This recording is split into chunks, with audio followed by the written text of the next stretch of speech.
Good afternoon, my friends. Daniel Miller here. How is everybody doing today? What a wonderful, beautiful, sunny day here in my local area. But I'm confined to my flat. Obviously, staying indoors just like everyone else in the UK and worldwide.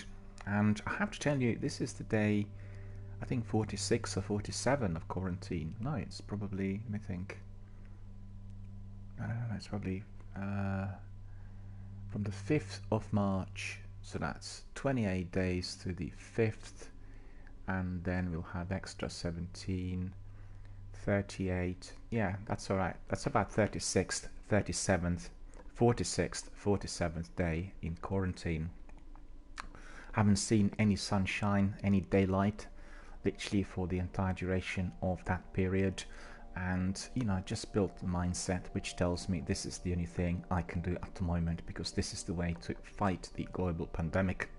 Therefore, I'm protecting my loved ones, I'm protecting my neighbors, I'm protecting everyone who's in my building, obviously protecting other people's lives, people who are up and about every single day.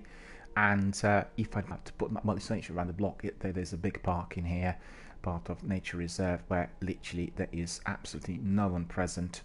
And I do that like for 10 minutes just to get some fresh air, and it's literally on the other side of the building, and completely no chance of meeting anyone, even any animal, let alone a living soul. And just the only way to do it. And we all have to build this mindset in order to prepare for a very protracted, long period of isolation. Because although we've had some absolute terrific news from Oxford Laboratory, the institute that deals with that develops vaccines, one of the best institutes in the world, that indeed they're testing, or they're trying, they will be starting with human trials tomorrow. And that's fantastic news, and they will obviously exponentially do the testing from 500 to a few thousand and dozens of thousands. And it's absolutely fundamental that the tests are being done as quickly as possible. The new tech and the global cooperation will obviously provide additional resources and facilities for that to be accelerated. So we'll be looking at very, very fast moving medical research and application of vaccination for the humans, and obviously something, if successful, that will be applied literally to the rest of the planet. And we're very, very excited about this. But that, even at its very, very best, if there are no hurdles or obstacles, will provide a vaccine sometime early next spring. So this is a year away, 12 months away, and just absolutely unthinkable what consequences there will be for the global economy in that period, because you could see already the major companies are suffering from massive losses, and they're all declaring bankruptcies. And quite frankly, if governments support some of the companies, they will not have enough revenue, because you will know that the global economy today is based on, first of all, fluctuation of revenue. The revenue has to be traveling and going from one account to another every single day, and then it's based on transportation and constant exchanges, which are happening every second of the day. At the moment, that is completely frozen. It's absolutely paralyzed. It's just the essential services that are operating. And I didn't tell you, that is a global economic catastrophe. It's never been seen in human history, even in the big world wars, because as you're fighting wars, you have areas that are under a lockdown, but the other areas are still mobile and operating. At this moment in time, everything is under a strict lockdown almost everywhere. So that in itself is of great concern, and I don't really want to spend time even thinking about what the situation is going to be like in due course. We just simply have to be bearing it, and basically hoping that the humanity will be wise enough to create new systems, start from scratch, basically from nil, and build a new, humane, more civilized, more caring world than the one we lived in until now. And this is a massive opportunity. It will be down to ourselves as human beings, our leaders, and people who obviously are on the very top of the countries worldwide, to take that direction. Whether it will happen, what direction it will take, is completely unknown. And what we did observe in our country is that within no time, certainly within the first week of pandemic, the entire community had changed completely. You find that people are a lot more careful in everything they did. They were more attentive. They paid more attention to the elderly and those who appeared to be infirm. There was a lot more appreciation displayed towards emergency services, a lot more than usual. And obviously, as a person who worked in emergency services myself for many, many years in acute psychiatry and various other therapeutic communities, I know full well how difficult it is for the members of the local community to appreciate the hard work that we do, or we've been doing in my case. And that has been really completely turned by 180 degrees, and you really can tell straight away that people were approaching the subject and the area of work from a different viewpoint.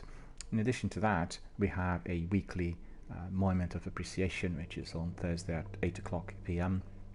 Everywhere in the United Kingdom, people go out or basically stay indoors and then provide a round of applause, which is directed at everyone who is involved with the global fight against the pandemic. Primarily are frontline workers, the NHS and people who work in care homes, but also everybody else is involved in additional services, for instance like myself, providing psychological services for people who are experiencing trauma due to what's happening, particularly those who had lost their loved ones or suffered COVID-19 in their own family, and also people who survived it, because you have quite a few people who were going through a very, very difficult patch, being on life support machine or ventilator or intensive care, and they managed to survive the virus, but were left with unbelievable trauma of near-death experience.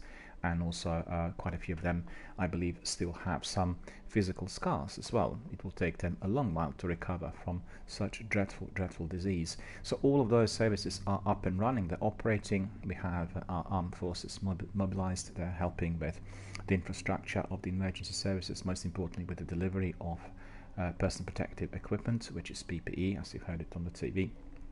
And many other things such as food and driving ambulances, providing infrastructure, which otherwise has been, many people who would have been in the service have been basically brought back to hospitals to work on various wards in order to help those who are suffering severe symptoms. And it's been a very, very different type of community. And honestly, if I'm to give you my own personal assessment, I can certainly say that the community has been a lot more caring to anything that I've seen, certainly during the last 30 years. I do remember the Second World War generation, elderly people in the 1980s or the 70s, and people who lived through that unbelievable horror. In Britain, we've had it longer than most of the other countries, because we obviously declared the war on the Nazis in September 1939, so we've had six full years of it, and not just on the Isles, but also in the other overseas territories and what was previously seen as the Protectorates or British Empire. And it was a suffering which is hard to describe really by the use of English language, and evidently you would know that our language is quite precise in its descriptions, but to be able to use the words that would in fact contain also the emotion of those people who were going through that suffering is simply not possible. And not to say that also other people in other countries would have not gone through exactly the same experience to a similar level or similar degree. And I remember the people who had survived those horrors, and they had a very different mindset. They were not really thinking of the kinds of things that the present day and age generation is primarily focused on. They remembered that horrors had to be survived, and they simply looked at the basic necessities and also the things that were making them happy, and they were not really thinking in excess. So having the basic necessities and having some degree of modesty was seen as good enough. But that's changed during the last 25 years, and we've seen an exponential rise of different kind of mindset, and that happens with any kind of generational change anywhere. It's been well known in history.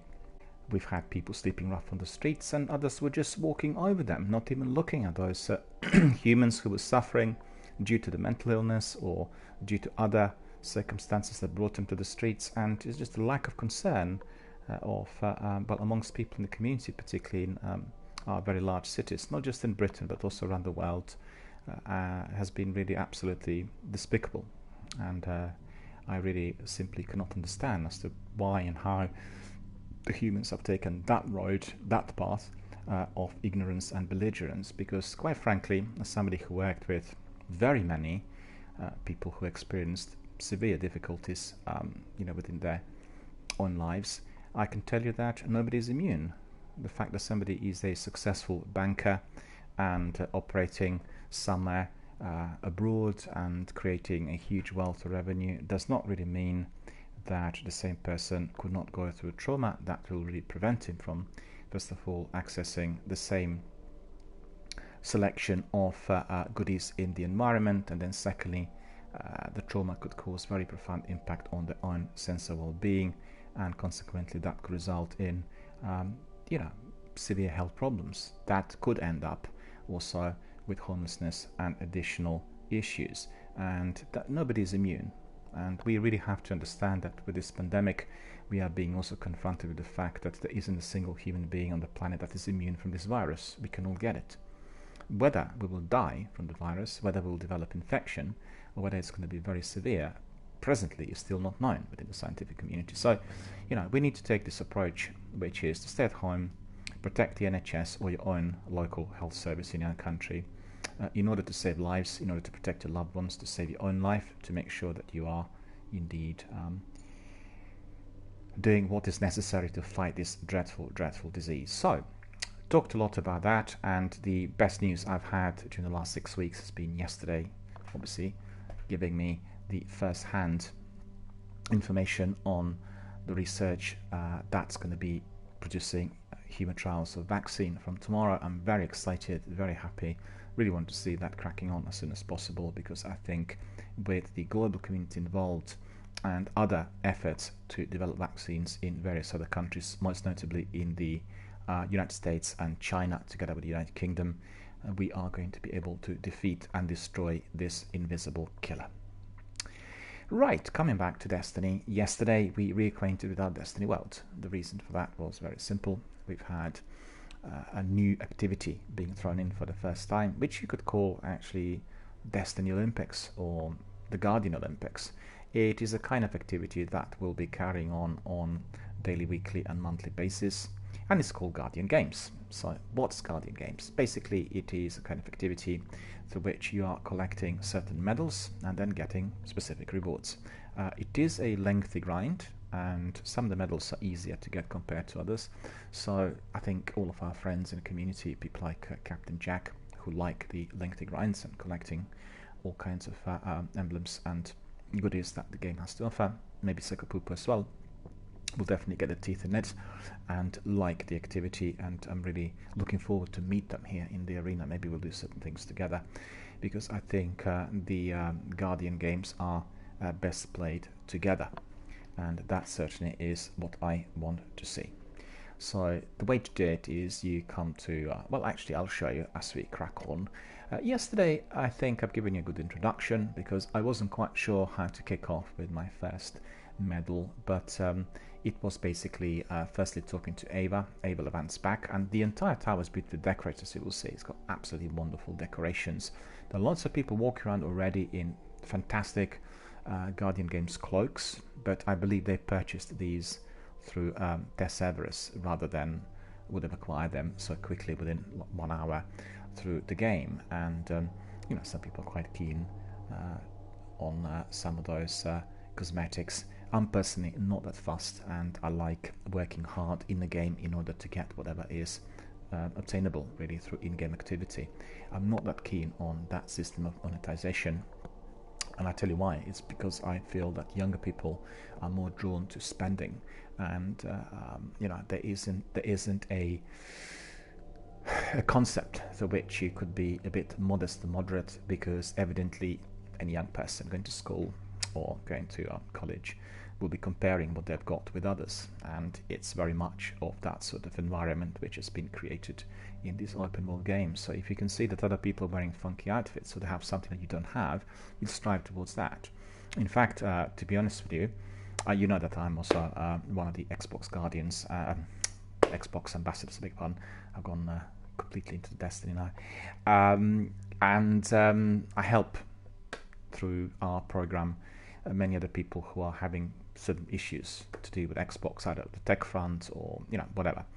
And there was one Xbox member who was very, very, I guess, distressed as he discovered that one of his sons was basically using his bank card in order to purchase lots of different items in one of the games. And then he was asking also, how to really deal with this and how to resolve it, because quite frankly it was distressing. This particular child had spent a lot of money. We were talking about quite a few dollars, and they were just buying lots of different cosmetics that were completely unnecessary for any form of progression or achievement in the game. And so obviously it can be of concern. If done moderately and modestly amongst the adults, it's a different story. But if you throw it to very young people, then evidently it's a bit like bringing a child to a computer game shop with thousands of games, and they'll buy everything, or they'll try to buy whatever catches their eye, depending on the child's personality, of course, because you have children that will be cautious. But the general trend is we need to buy in order to compare. So that's the method. On the other hand, if you're offering so many things free of charge compared to basically what Bungie have been doing of late, then you will need some form of revenue stream in order to compensate for all that stuff for free. So that's also understandable. I'm quite happy with that being introduced. People complain about Apex, why are you charging for this? Well, actually it's optional. You don't have to buy anything. You can play whatever you want, and you've got the options to buy that. And I talked to some of the streamers who wanted to get extra skill or extra stuff when Apex was released initially, and they definitely became very disappointed. They purchased this fantastic starter packs, and starter pack was giving them just cosmetics in quite a large number, and they were quite expensive. But on the other hand, I think it's fully justified that a developer would want to have some revenue from somewhere. If you're offering such a wonderful game for free and everyone can play it on all platforms, well, they've got to get some money from somewhere. The government's not going to give them the money for what they've done. They need to have the means through which to do it. And it will be either through cosmetics or advertising. And advertising, obviously, in-game advertising here is a non-starter. Therefore, I'm seen actually is very negative as well if you were to do that. Therefore, cosmetics seem to be the right way forward, because they're optional and they're not interfering or affecting the way you are going to be progressing forward in the game. Right, so what we'll do today is, well, basically this week is dedicated to Destiny. So we're not going to have any other games here throughout the week, and we'll be just hammering the Guardian games, because I also want to see my friends and people who are here, members of our community, and I want to see whether they will join us and try to participate. My times and the broadcasting hours are very flexible, because as said, I'm also involved in the fight against the deadly virus, so it very much depends on what kinds of slots I have. And generally I've been able to squeeze in a few hours later in the day, so it'll be like late afternoons, early evenings. On some days like today I can start a bit earlier, and we'll try to really capitalize on whatever space is there to carry on with this degree of continuity, and also basically to progress in the game, because to be frank, I'm not given Destiny much time or space during the last couple of months, because my second season of broadcasting started in February, so that's already like 2.5 months, and I've really taken a bit of a different direction after being so dedicated to one game for so long. I wanted to really have a variety, both for myself, so I can try out different games. Quite frankly, I hardly play any games outside of my kind of broadcasting hour, and that also is quite quite online when they communicate or come in. And even if we are doing adventure games that are non-multiplayers, still it's very good to have some people to talk to. I like that degree of connectivity, and I think maybe I've been asleep a bit with my social networking and pulling all the ropes as usual, but that's primarily due to time constraints and the times we are living in. Obviously there are many more precious things that we've got to be doing in order to survive, and therefore all of that has been deeply affected. But I'm happy I was able to provide some degree of continuity. Also, I'm streaming from 2 different platforms now, Xbox and PlayStation combined. That's worked wonderfully well, and I have to say I'm very, very happy with all that's been achieved. I also tried Mixer, which is the broadcasting platform for Xbox and Microsoft. I tried it for a month. I extensively streamed there, and I was very excited about the speed of the platform. They don't have any lags, so what you do is always in real time, maybe half a second difference between myself and the viewers. and it's very important when you do the comments and follow the activity there isn't a major lag, because obviously other people come in and they can interfere with the subject or the stream of thought which is being pursued. But technically it doesn't work well. It is a simple platform, it's got fewer things to use, and it's designed to be bringing in gamers through kind of online activity, and it just simply doesn't work. And also it's very poor on the tech front. It has all sorts of problems with picture and audio quality, and most importantly it doesn't record every single broadcast. So I've had situations of doing broadcast that was very successful, and then the broadcast was not available on VOD. So when I complained to the technical team, I've had other ambassadors coming in. It was run like a community help rather than a proper technical support desk of that company, and that's just a non-starter for professional broadcasting. I personally think the investment in Ninja and Shroud is in vain. They are not attracting the numbers or the groups of people what they would have had on Twitch. So this is quite an exponential difference. You're really talking about tenfold, 20-fold difference of people who come and view those channels, and that will not last in it long term. They may have to change the platform as they introduce the new services through xCloud, and maybe the whole process of streaming will be quite significantly different. We'll have to see. But it just seemed very, very mundane and poor technically, and also from the tech support point of view, compared to what we have here on Twitch. I was quite surprised because on one hand the platform is very easy to use, it is a very user-friendly, and people who come in are very, very attentive, they're really good gamers, and it's a really kind of a relatively small community attached to primarily Xbox, and then some people who are also using Xbox for PC, and really, really very, very vibrant, very knowledgeable community of gamers, albeit in a much smaller number compared to what you have on Twitch.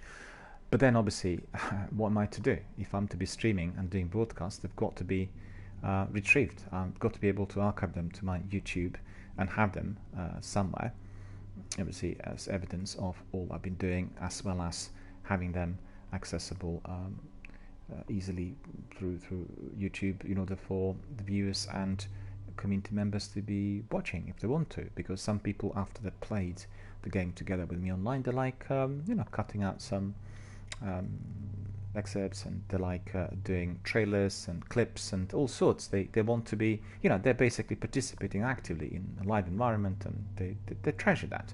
So we want to be able to do that at all times. We can't be just having hit and miss occurrences. And what annoyed me in particular was it happened 3 times. So 3 of my broadcasts were not recorded, although everything seemed fine. And then once I've gone to the tech support, they were really, really not knowledgeable on this. They were asking things which were absolutely backward. It's absolutely nothing to do with the actual platform. And I sort of thought, and also all 3 issues that I opened the tickets were just completely ignored. They were answering that bit on the first day, second day, and the answer was, well, tough. It's been purged from the server, never recorded. But what do you mean, never recorded? What kind of platform are you offering if you're paying all that revenue for the top streamers like Ninja and Shroud? And it's just who is going to be doing proper streaming on a regular basis if you get that kind of issue, remerging? It's just not possible. And sadly, therefore, I'm just doing my weekly news on Mixer, and that's just like 1 broadcast a week on the weekend, lasting an hour, and then I obviously archive that to my YouTube as well. So that's the score, really. Hope you guys enjoyed my streams in recent months. I've not had that many community members popping in, but some of the regulars did say hello.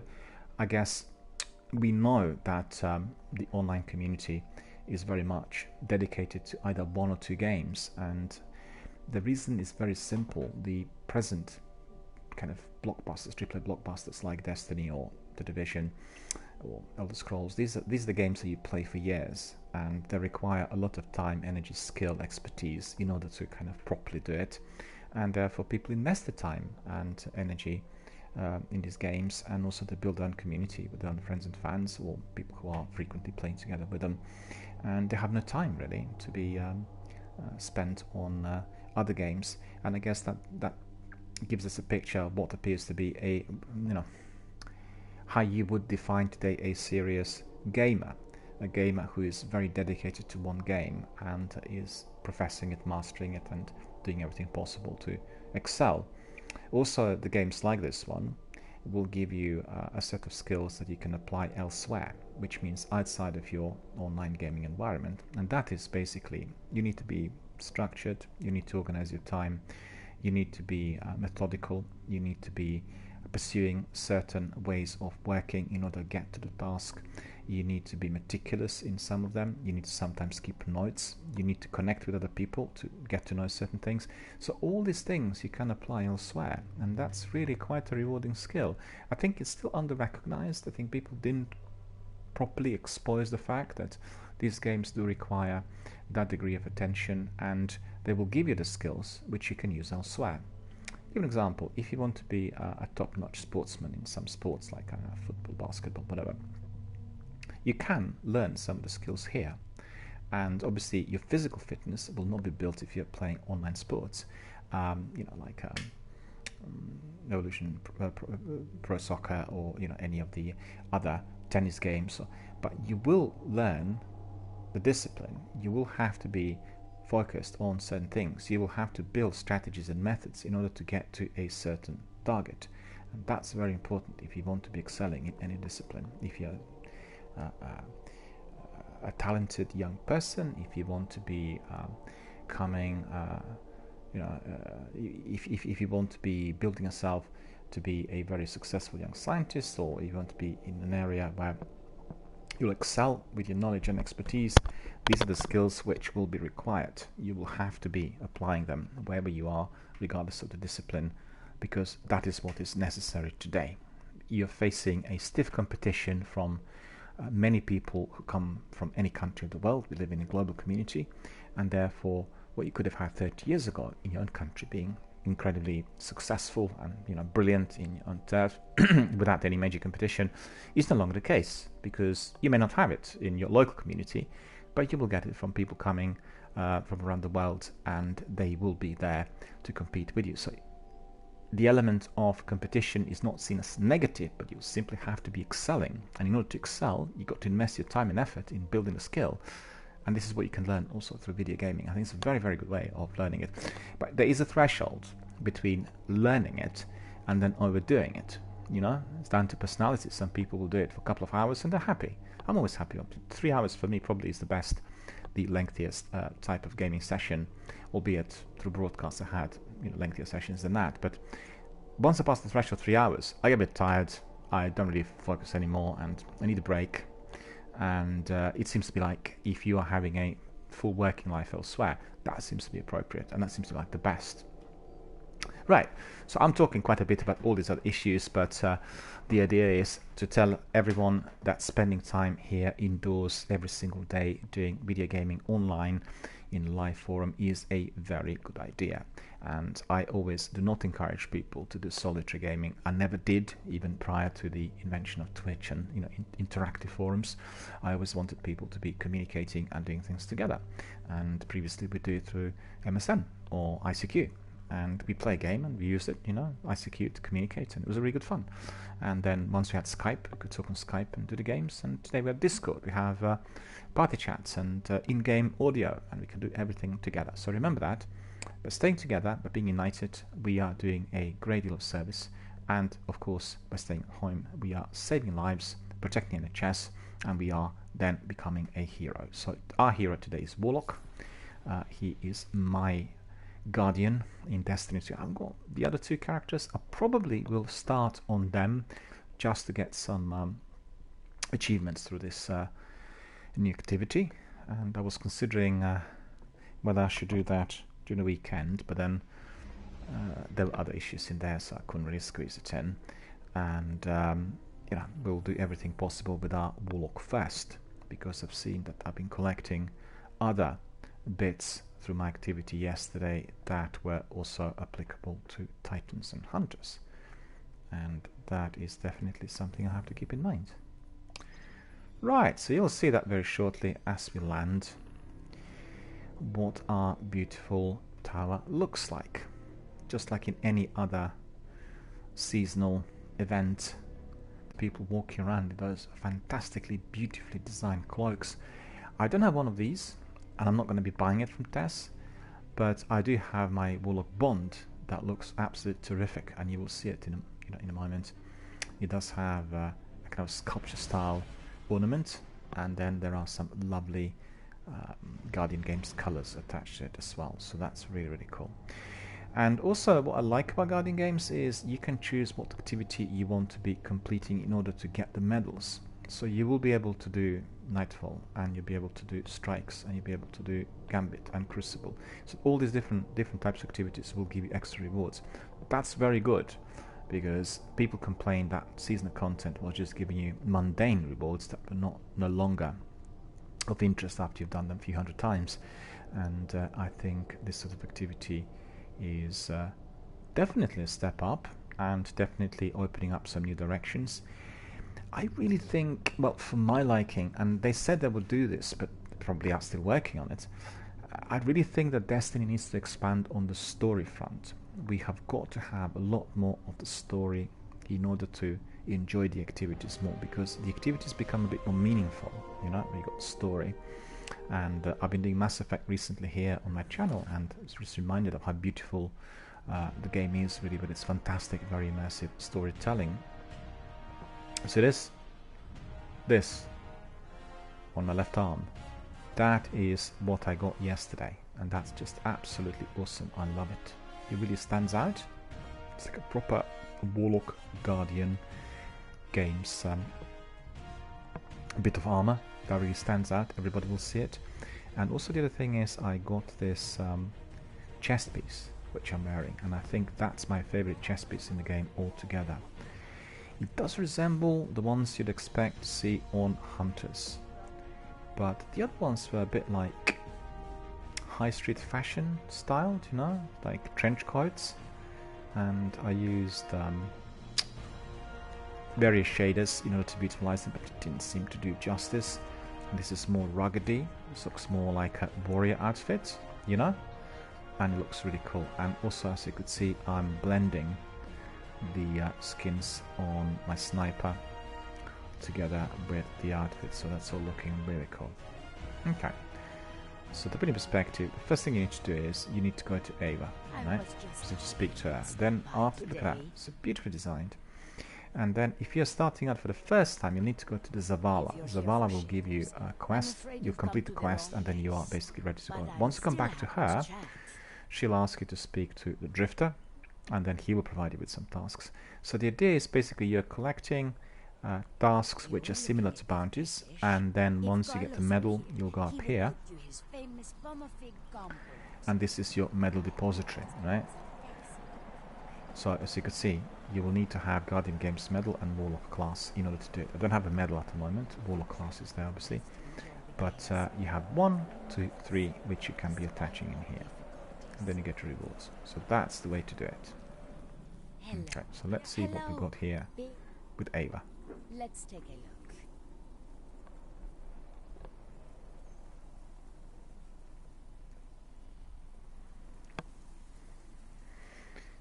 Yes, I remember I picked up that bounty yesterday. It's just right. So we are going to pick up all these, as many as possible. Not enough space. Okay, I've got some other bounties I need to get rid of then. See?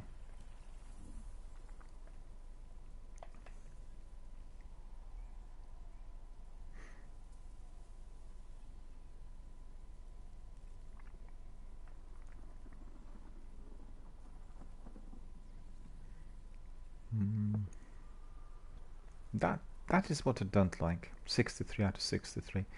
There should be an expanded capacity in there, so we can probably moon. Okay, I don't want to go to the moon at the moment.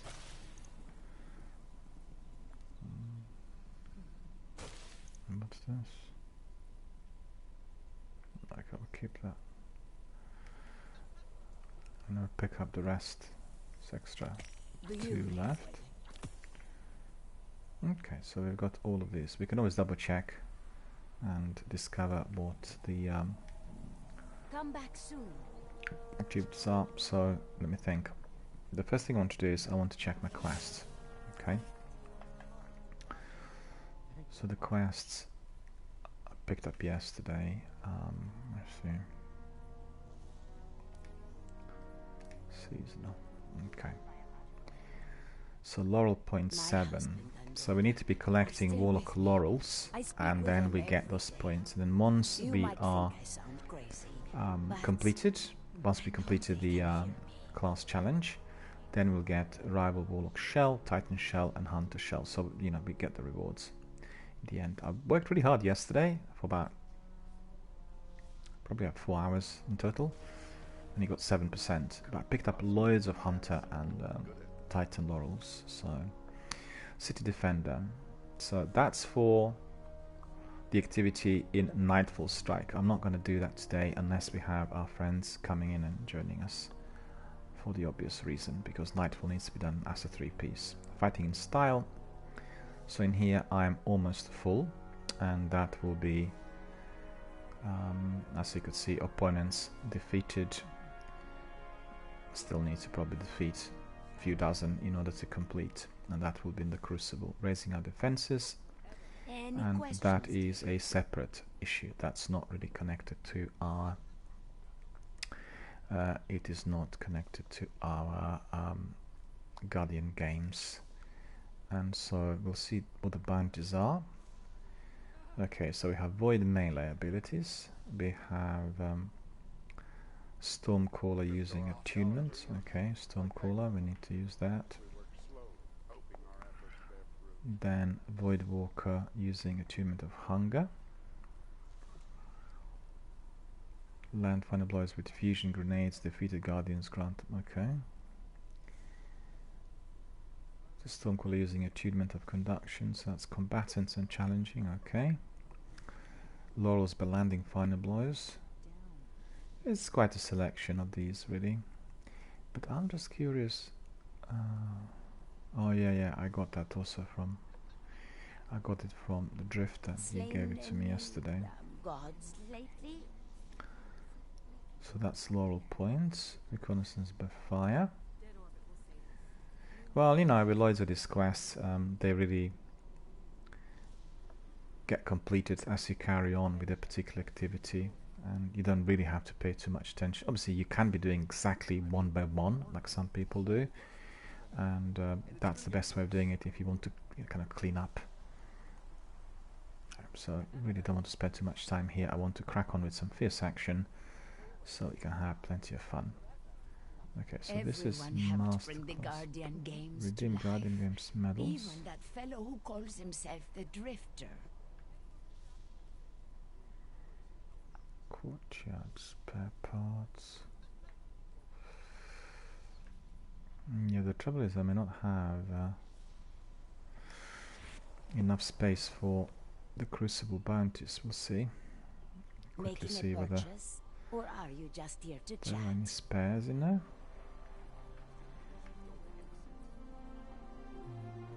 Okay, so these need to go.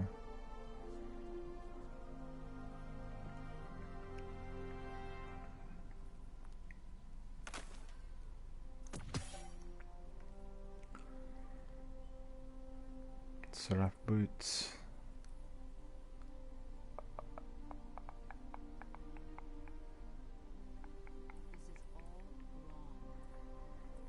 That's all been sorted. I've done that yesterday. I have this awesome sword on his edge, which has been also increased there. Cerberus is rocking it. Let me just see whether I can do anything to Cerberus to enhance it. Despite our difficulties. Cerberus +1 catalyst. Yeah, that's right. So that basically is all done. Crucible tracker, we've got that. Crucible opponents defeated, 198 with Cerberus. Kill tracker. Tracker disabled. Yeah, so all of these are active. I am working now after all. Alright, so let me think. Yeah, we'll go to the vault. Stick a few things in there that we don't need.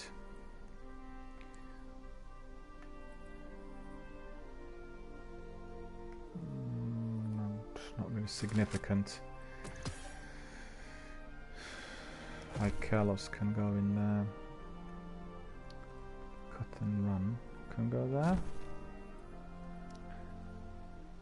Hagakuri can go there. Kill Tracker Ghost. Ah, could have used that one actually. I'll put it back on in a minute.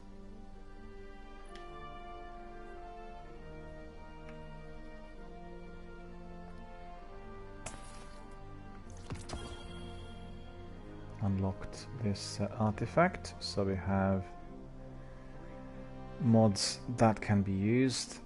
Overload, rounds, enhanced auto rifle, enhanced scatter projectile targeting, anti-barrier. All of this we have fully enabled, so that's pretty good.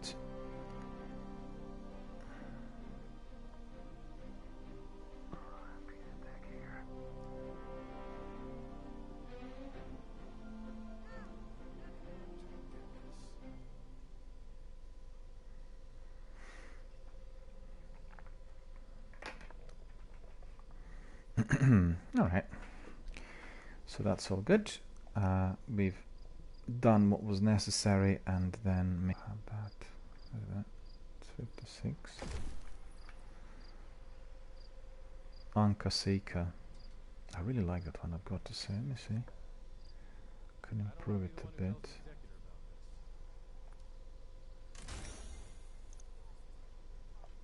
Enhancement core I don't have.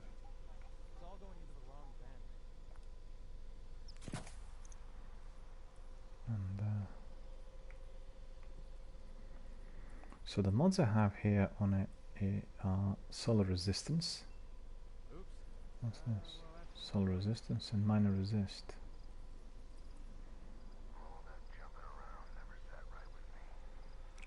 Oh, that's not going to be too useful, I don't think. Enhanced and flinching auto rifle aim, so that will be reducing flinching from incoming fire, so that's useful. And then this one is high energy fire. While charged with light, gain a bonus to weapon damage. Each of it a combatant consumes one stack of okay, what's this? High energy fire. Part finish. Shield break charge. Taking charge. Global reach. Actually, this is going to be useful. I'll put shield break charge on because quite a few times in the Crucible there are people who are kind of excelling with the shields. But look at that, look at that. Looks just amazing, isn't it? Looks so beautiful. Really love it.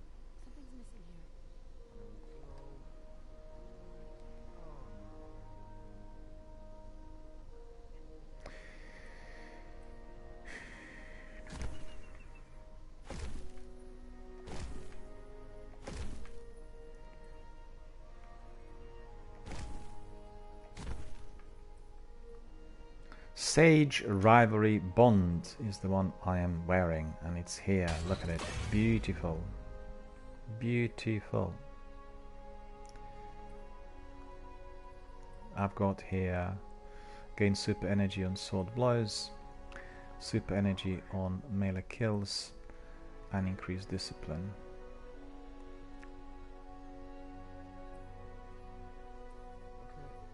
And just have a look at that helmet, and its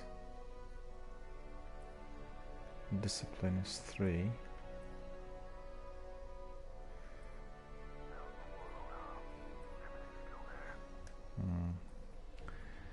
Well, if you are really a heavy kind of fan, well, how should I say, if you're a real hardcore Destiny gamer, what you will want to do is you want to customize every bit of your equipment to make sure that you are getting the very best of abilities, and those abilities will provide you with a lot of strength.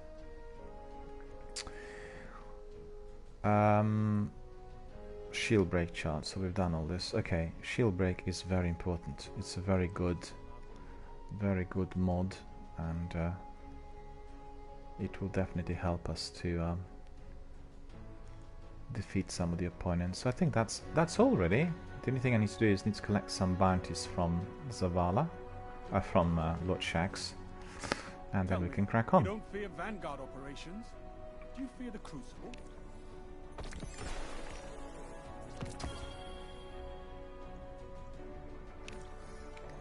Leg armor, got that one already. Better devils I got as well.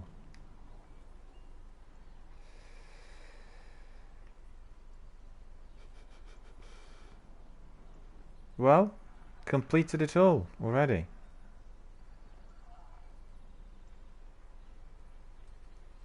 Not enough space, not enough space. Okay, so these three we probably can fit in, because I'll delete the ones that were given to me by the quartermaster. Like this one I'll get rid of. And then what are the other ones there? Well, maybe this one. Precision I'll keep. Shotgun, yeah, that's definitely not going to be done now. And then we'll go back to Shax and we'll pick up these two. So it's this one. Careful with that. And that one. There. Ready to rock and roll. Okay. I want to say to my viewers that I've got a different setup on PlayStation. I don't see the chat on my screen, and I can see, you know, find out that I'm responding immediately, because although you can't see the chat display on my screen, which was consistently present previously as I was doing my PlayStation broadcasts, that's been changed. So I have my secondary display with chat.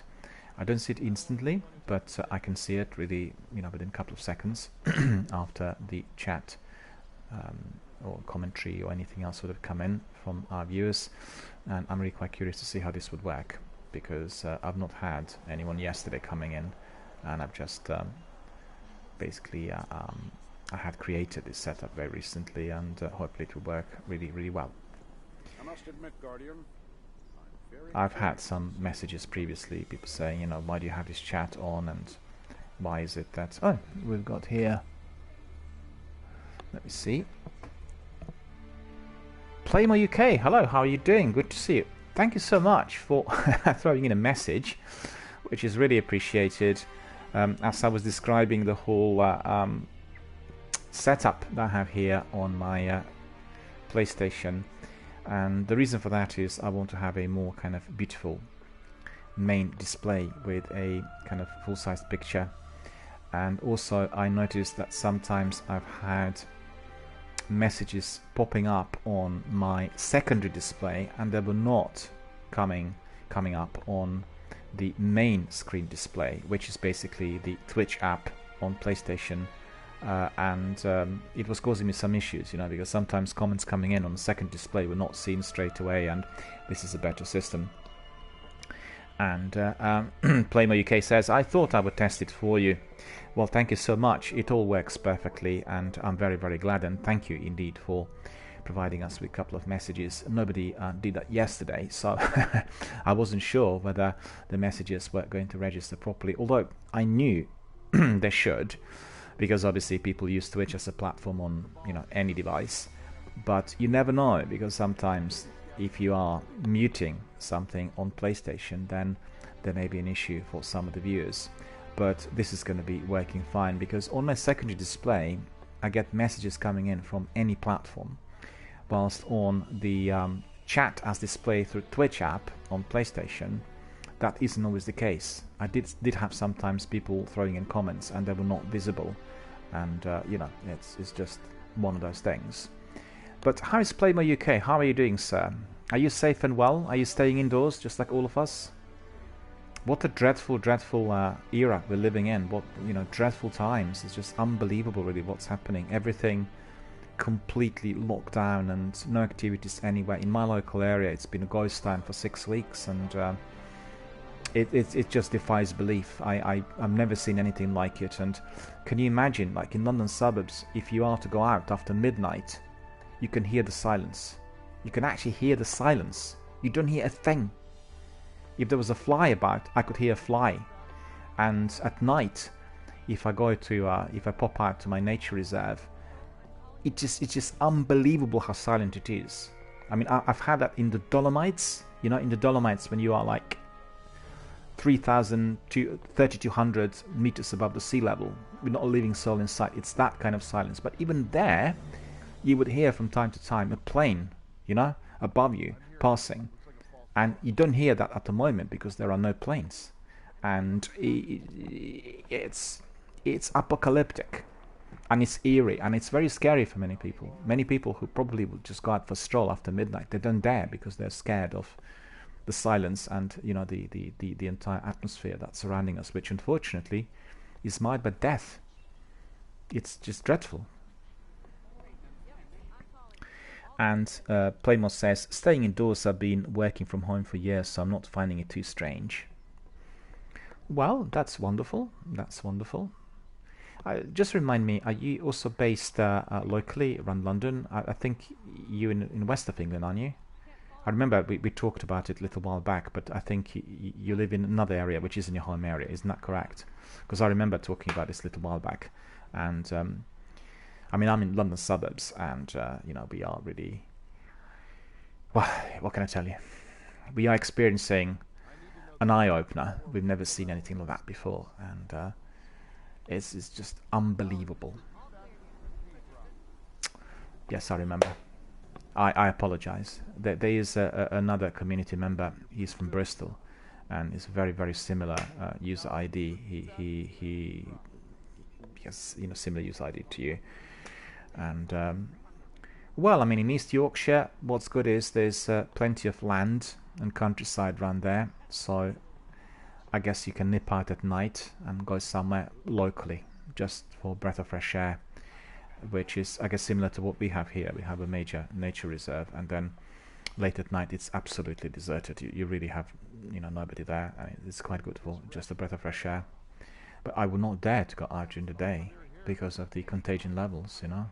Although they're going down in the community at present, as we could see through the stats that we're getting every day from the government. But the contagion levels in London were very, very high, and you really couldn't tell whether you'd be able to pick up the virus from your local Tesco's or, you know, anywhere. And it's absolutely horrifying. Basically, for me, it's the day number 48 of quarantine. So I've been 48 days in self-isolation and quarantine, not seeing the light of day much, you know, and no sunshine, nothing like that. And it's been absolutely indoors really all the time. I mean, I'm also involved in the fight against pandemic because I provide other services which deal with people who suffered from COVID, people who lost their loved ones, and, you know, people who are deeply affected. So I do that during one part of the day through online services, and then I try to squeeze in some broadcasting and some gaming here on Twitch as well. And it's been just dreadful times. I mean, you know, the pandemic has taken a massive toll on our country, and there's so many people who lost their loved ones, and I think the death toll at the end, once we come really to once we establish the vaccine, and once it starts you know, begins to work, which is going to be probably about in a year, the death toll will be unbelievable. I mean, it's absolutely awful. And Playmore says, better to keep safe. I have asthma, and so do my kids, so we are keeping home as much as we can. Absolutely. I in fact read, you can probably access it on the BBC. We have today an article from a person who also suffers from asthma, and she survived COVID-19, and she was in intensive care unit and was delirious and had all kinds of additional problems caused by the infection. And she just basically wrote, you know, all, everything about her experiences, the way she kind of the way things progressed from mild symptoms to very severe to intensive care unit. Is really harrowing to read, because what really worries me and frightens me is that the virus is affecting people very differently. And I'm not sure whether you're familiar with, you know, medical science, but virologists and microbiologists did say that this virus does not change its genetic code. It's not really like some of the other ones. It's not modifying itself through mutations. But on the other hand, it's worrying that it's affecting people so differently, and it's still not quite clear as to why. I think yesterday the scientific study from China indicated that the virus during the last couple of months, so that's, let's say, less than 12 weeks, let's say 10 weeks, had mutated into 33 different strains. And they said amongst the 33 different strains of the virus, there are some that are extremely lethal, and other strains are not that deadly. So they said some parts of Europe have this deadly, very lethal strain of the virus, and some other parts of the world, like some parts of Eastern Europe, or for instance some parts of the United States, don't have it. And they know it because they were collecting the strains from these countries. You know, they were analyzing whatever was picked up from various parts of the world. And that's terrifying, because I think a lot of people in our country will say we've gone into lockdown too late, but the new scientific analysis indicates that it's more down to the deadliness of that strain than the actual lockdown, as well as how easy it is to be catching it. I don't know, the other finding was indicating that the deadly strain of virus is 270 times more virulent than the other. So evidently, if that deadly strain comes into a local community, it will be spreading, you know, like vermin, like I don't know what to compare it with, and it just spreads exponentially. And that's where the biggest problems were for the health services of many countries, because like in Madrid, one day the senior doctor in one of the hospitals said we were having a cup of tea and having a break. Next day, people coming in thousands. It wasn't like a pandemic built over a period of time. It was just like literally happening overnight. So one day, no cases. Next day, 2,000 cases. It's just absolutely mind-boggling. But we'll get to the bottom of it. You know, the scientific community worldwide is working 24/7, and I think for anyone who has any form of health issue, you describe obviously what you have, and it's absolutely important to be, first of all, keeping indoors to prevent the spread of the virus and prevent yourself from catching it, because you know, if you are in a full isolation, you will be indeed making sure that there's a very little opportunity for the virus to come into your own environment, and that's paramount. As we carry on, you know, after a few months, the medical approach in hospitals will change, because we'll have both new medication and new approaches. For instance, we are using plasma at the moment for severely ill patients, which seems to be working quite well, you know, for quite a few people. So that's not been applied immediately, but already after this period there is a new method and technique, and I'm sure there will be other methods and techniques that will be found to be effective. So a very important thing at the moment is simply to be in quarantine, nothing else, and I keep saying that to everyone. The vast majority of the people are absolutely obedient, but I can see in my local area you get always, you know, a couple who are just disregarding it. People walking around and coughing, you can hear them. It's unbelievably irresponsible. Why are you walking around and coughing? I mean, we know that droplets will carry the virus. It's just unbelievable. But anyway, we leave it to the medical science, and we are going to destroy the virus. We are going to win this war, and the virus is going to be wiped out. It's just a question of time, you know. And what we need to do is, as we know what's happening today, and obviously we have the lockdown, we need to stay indoors and as long as necessary. And I've been telling the members of my community, and also through my other services, for people to build that mindset, which is a bit like living in a nuclear shelter, because the mindset needs to accept the lockdown that will last for months and months. We are not going to be relaxing the lockdown for a long while, and it is obviously going to be you know, affecting people quite seriously, because it is not just about physical health, it's about mental health and how people survive in a longer run, not being able to go out.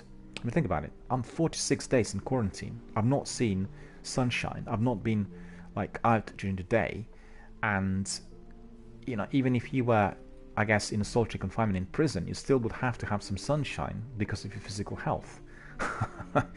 So, it's insane. I can see it on my skin, you know, I really can. You can see I'm lacking vitamin D. Anyway, my friends, let's just crack on with some activity in the Crucible. Let's brighten up our day, let's think of some good times, and let's have some fun through some wonderful activity here.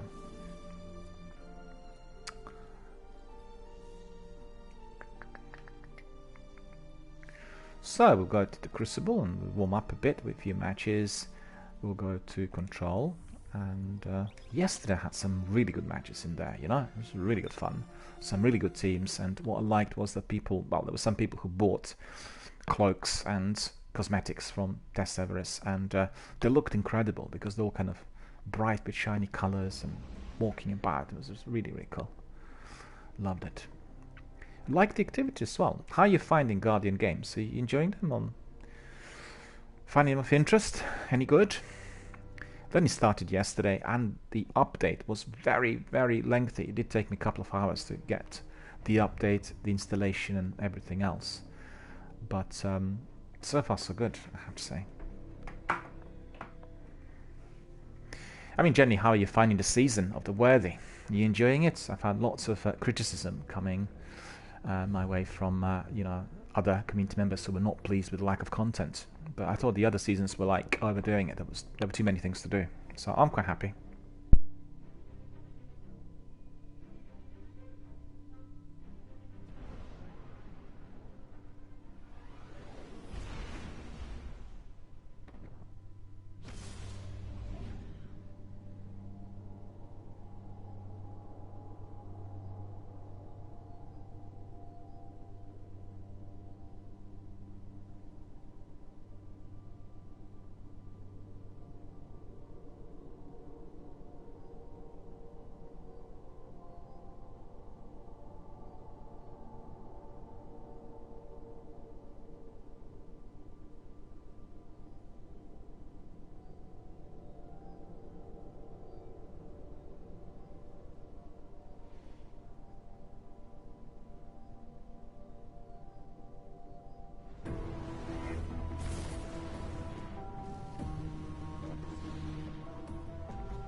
Convergence, Infinite Forest, Mercury.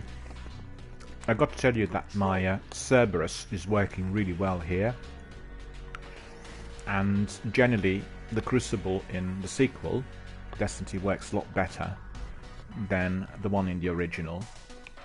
That's due to my internet speeds, primarily. I know you can fight, but can you hold territory? Okay.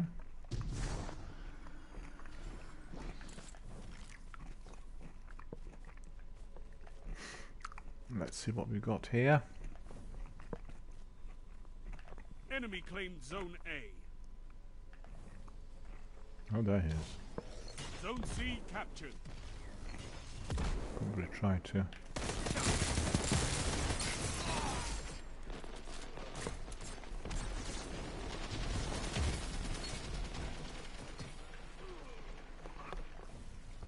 Picking up those laurels, which is really cool. Zone B captured. You have advantage. Why didn't he die? I really hit him from such close range. That's ridiculous. Internet speed again playing up. Cerberus is the best from close range, and works beautifully for me, I have to say. When I'm further away from the opponents, then it doesn't always really register, depending on the internet speed of the opponent, of course. Come on, I want to get there.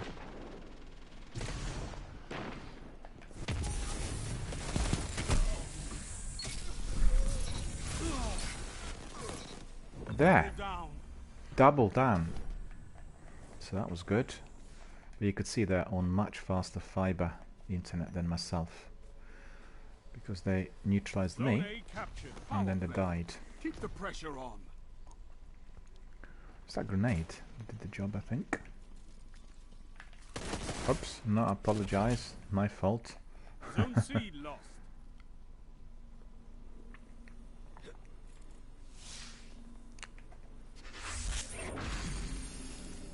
Come on, pick up some of that life. Oop.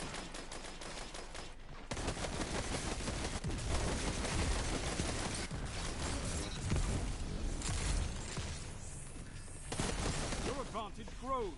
Stay strong. Zone C captured. Zone B lost. go, I'm rocking in here, I'm happy. But I'm not sure why they were not really...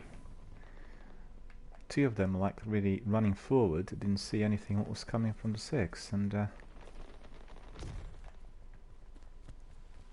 Zone C lost. Zone B captured. You have advantage.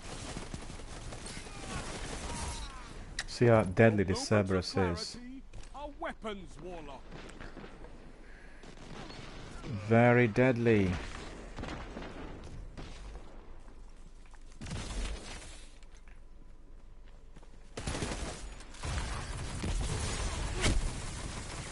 Reload.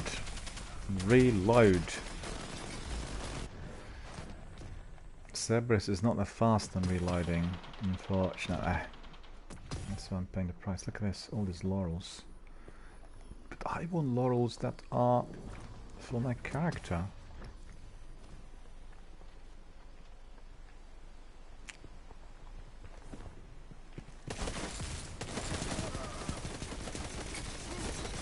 Zone A lost.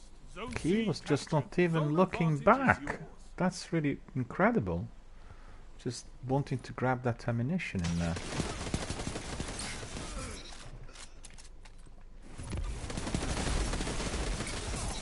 The rout is on. Finish it.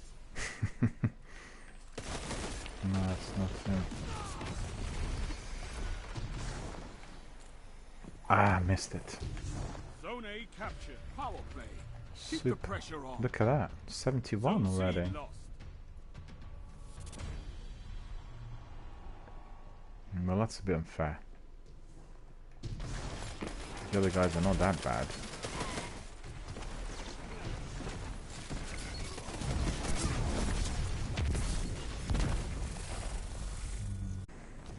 Zone B lost.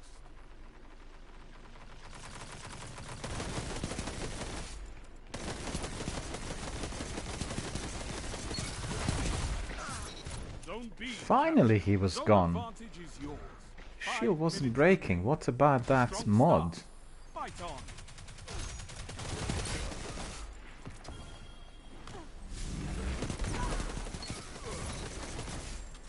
I can't believe that I've eliminated that many opponents. Look at this. This is the beautiful Guardian Games cloak.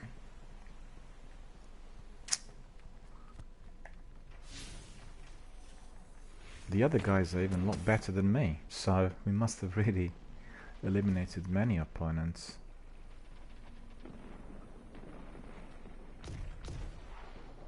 Okay.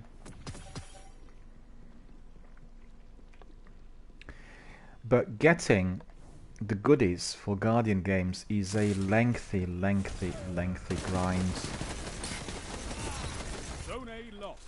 Zone C captured. You have zone advantage.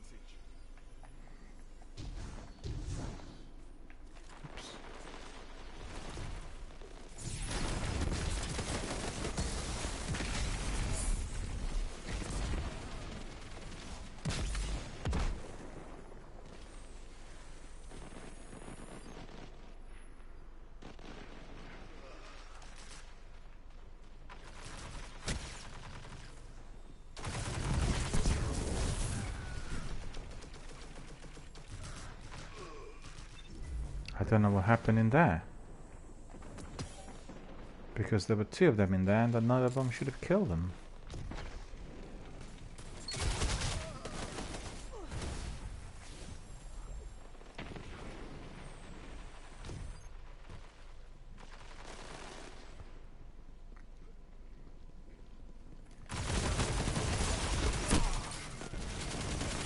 Hmm. 3 minutes. Hold strong, and this battle is yours. This battle indeed is ours.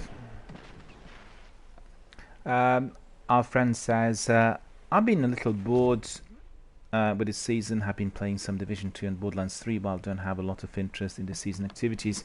Well, you know, the tricky thing is they said, I think after Shadowkeep was released, that they will be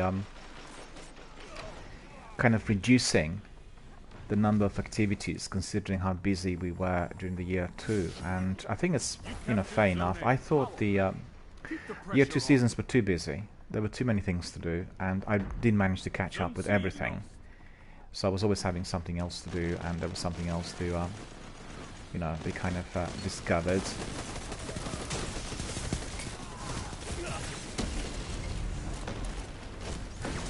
But we'll see, really. There's still, you know, the season is still up and running, and it'll be interesting to see how they create some new content. Personally, I think that unless they create a greater kind of story-based content, RPG content, that the interest of some of the community members will be receding. I'm surprised. I thought I did have better score there than 14. I think unless they introduce a lot more story, you know, that's going to be kind of connecting to different elements of Destiny 2 in-game activity, people are going to be bored, because it seems pointless that you're just collecting some emblems or some new weapons. You don't really need new weapons. You've got many enough weapons, and also with in-depth customization of weaponry, you will choose your maybe 2 or 3 best loadouts, and you'll use the loadout most of the times. I mean, unless they were to do, you know, the kind of experience mode of Ghost Recon. Don't know where you tried the latest Ghost Recon Breakpoint. They have this new experience mode, which is incredible.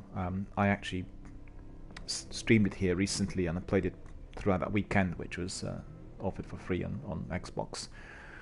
And it's extraordinary because you can literally build your own game. You can build all characters accordingly, and it's ideal for proper team effort. You can have all the tips if you want, or you can just neutralize them and you need to do everything by yourself. You need to explore the entire territory and find everything by yourself without any, you know, pointers. So that's really good, and every weapon can be customized, and there are lots of different mods. It's almost infinite number of options. Even then, you will find your favorite loadouts. You're not going to be resorting to the use of all sorts of weapons. You might test them sometimes, and that's where the trouble is with that concept. I personally think that the concept of Mass Effect, you know, that BioWare have, which massively backfired with Anthem, will work eventually once they find the right method. And that is, if you imagine Mass Effect with that immersive story, and then all kinds of seasonal content and activities in that. Obviously, it's a game that requires a lot of revenue and a lot of resources. But for me, that is going to be the future of these ever-evolving world type of games, you know. Otherwise, it's just seasonal activity like Fortnite. You're getting new bits, and I guess you get bored after some time. Even in Elder Scrolls, you'll have that story that's connecting the characters, but it does require a major investment. And on the other hand, the trouble they have here with our community of Destiny gamers is that you will get lots of people who are very keen on FPS. They're not keen on the story. And if you introduce a lot more of the story content, they will basically get cold feet. They'll migrate to other games. So that's the trouble. Playmore says, I think the hook was stronger in Destiny 1 as a complete game that I looked forward to playing every day. I think Destiny 1 was a bit more relentless. It was constant activity, and lots of maps were, you know, quite sort of deathmatch style. Also in-game maps, not just in the Crucible. And don't forget, they really built a very, very good, tight community of Destiny 1 gamers. And these were the people kind of migrated from Halo. Destiny 2 didn't take off, and it did take about a year and a half for things to pick up with the seasonal content, and that's really where the trouble was. So you could say that Destiny 2 was really kind of brought forth and managed to really flourish during year 2. But I feel that they will have to, well, I mean, they said they're working on the story content, and they said that Shadowkeep is going to be like the next Threshold. But to be frank, do you feel it's been the next Threshold? I don't feel that Shadowkeep's given a lot more of the RPG and all of that was being described. Maybe just like a first stepping stone, you know? I don't know, we'll see what kind of develops. But, you know, lots of people still play Destiny 2, and the game's really been massively, massively improved during the year 2. So I think this Guardian Games is a very good idea, but I know that lots of people are not that keen on infinite grinds. That's one thing which is like for, well, created for the best hardcore dedicated gamers. You know, people like completionists and collectors. People want to have everything, and also it's very time consuming. Because I've seen that for some of the medals in here, we'll be grinding for a long while. And that's not really all that easy for some people, you know. Well, this was fast. Let me see what our friend said. Playmo says, I've been tempted to pick up Elder Scrolls Online recently. The Destiny community is the hungriest community I've ever been a part of. There's so much more they can do with the RPG elements. I still love the game and enjoying having a slow desire to play daily. Well, you know, it's very interesting what you say about playing it daily. You will recall that when they introduced Apex, it was quite simple deathmatch style battle royale. But then, as they carried on with the seasons, they were introducing daily, weekly, and monthly kind of seasonal quests, and depending on what that quest is like, you will get new people popping in on the regular basis in order to join the community and collect. So it's just down to the content.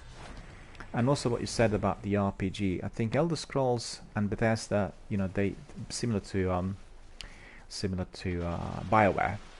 These are the developers that have a lengthy history of RPG, very massive big story-based games. And obviously, if they are changing the concept, like for instance what we experienced with Anthem, it will take them a little while to kind of polish it off. I guess they were hit on two fronts. One was a new direction that they've taken with the game, and the second one obviously was purely technical, and that's really what would have caused all the difficulties. But I think these are the companies that are likely to be producing that you know, like the new stepping stone of immersive gaming. That's my view.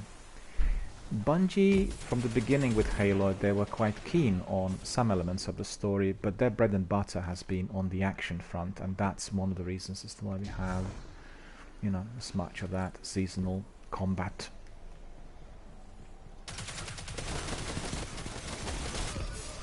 There is somebody in here who's really hard to kill. Him. I'm not doing too well in here. These guys are really fast. Yeah, just coming back to what Playmo UK said, Elder Scrolls Online is a very good game, and it's best played in sections. You know, you do it like step by step. Very important if you do it online. Elder Scrolls Online, you do not really get overloaded with too many quests at once, right? Zone A lost. Power play. Enemy has your zone. Zone C captured.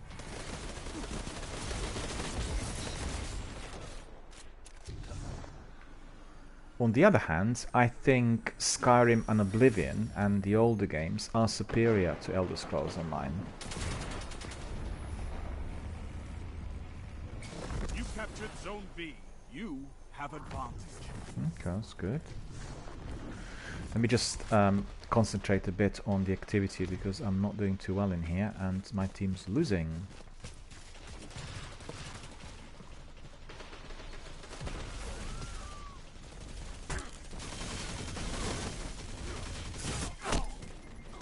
So one guy in there has that shield and the shield's not breaking. Zone B lost. Not really cool.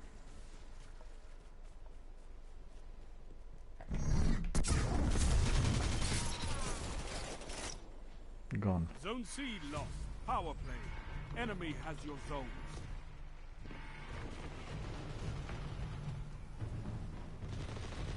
Zone B captured. Zone A captured. You I'm late. have advantage. Only 5 minutes left. Right, we better crack on here with some more action and more captures. Finally. Finally. Zone B lost. Well, it is down to variable internet speeds, you know, because my upload is only 1 on fast broadband, and you can really tell the difference. But it doesn't seem to be affecting the game as much here in the sequel compared to the old one. I mean, I played Destiny 1 very extensively. I had more than 2,000 hours on both games combined through my broadcast, so, you know, plenty of experience. And personally, I'd say I'm probably... Zone C lost. I think I like both the games equally. I don't really have personal preference. I think both games are very different, and they're providing us with a different content. I think for anyone who prefers more of a high-paced kind of deathmatch style activity, they're likely to be, you know, very keen on Destiny 1. It's very pacey, lots of activities, and very easy to use, whilst the sequel is a bit more complex. There are many more things to do, and, you know, it's a somewhat different concept, I guess. They said they wanted Destiny 1 to be like Destiny 2 from the beginning, but they didn't have the tech, and they had to wait a few years before. I can't believe that he didn't see me. But there are some really hot players in there. My goodness, I'm being killed all the time. Okay, I really have to try to get some 3 minutes left. Some captures and something here, really, because I'm lagging somewhat.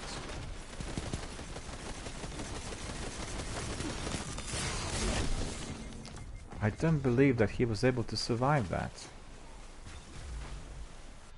That's just ridiculous. Zone B captured. You have advantage.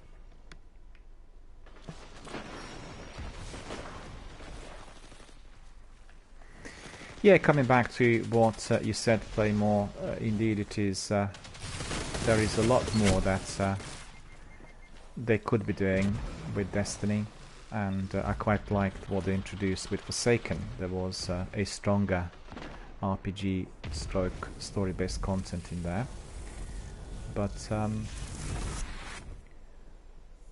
I think since they launched Shadowkeep there hasn't been that much activity.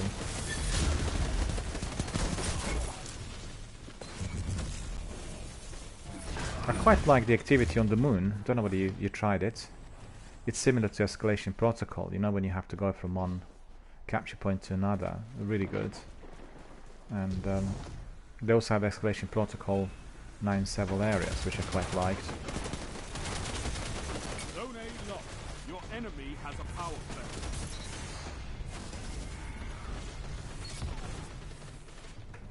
Zone B captured. Got to say, quite tricky broadcasting, doing the Crucible, and then reading, you know, the messages and interacting with the community, because obviously I don't see them on a screen. I've got a secondary display, so that's new. So good, ready. So what are we going here? Zone C captured. Zone advantage is yours.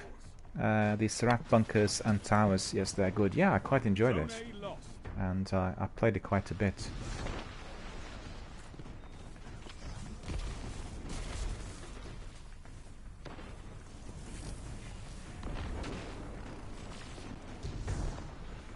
No. Come on. Captured Zone B. 30 seconds.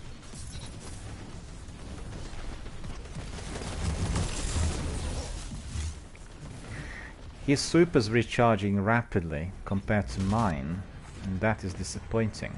Zone B lost. Yeah, we are Your losing. enemy has defeated you. Ah, well then, never mind. Next, but I need to see what I'm getting with my... hang on, I want to see what the ultimate was there. This war is for territory. Oh, I completed the bounty, so that's good. Fight another. Okay. The next one I'll have to have to focus on the activity here. Yeah, just to expand on what Playmore said, I also find the activity on the moon to be very good. Obviously, that's tied in with Shadowkeep chapter, and it's likely we'll get more of that sort of activity in the future. And I don't find it, mundane or pedestrian if I was to be revisiting the towers, or if I was doing the bunkers or escalation protocol. It's always interesting, but you can't be doing it indefinitely. I've just heard from one of the online reviewers today that there's one activity which is part of Guardian Games that's very similar to the towers and bunkers, and it's very grindy, and you can't complete it unless you have 9 people participating. So that's really tricky, you know. And you don't always get 9 people pacing up and down in those areas. Sometimes you do, but otherwise it takes a bit of time. But I liked it. I think for me, the beauty of Destiny 2 is in its diversity. Destiny 1 doesn't provide diversity, and it is more, it's not linear, but it has a fewer number of activities. Some areas are complicated, and some tasks are difficult to learn.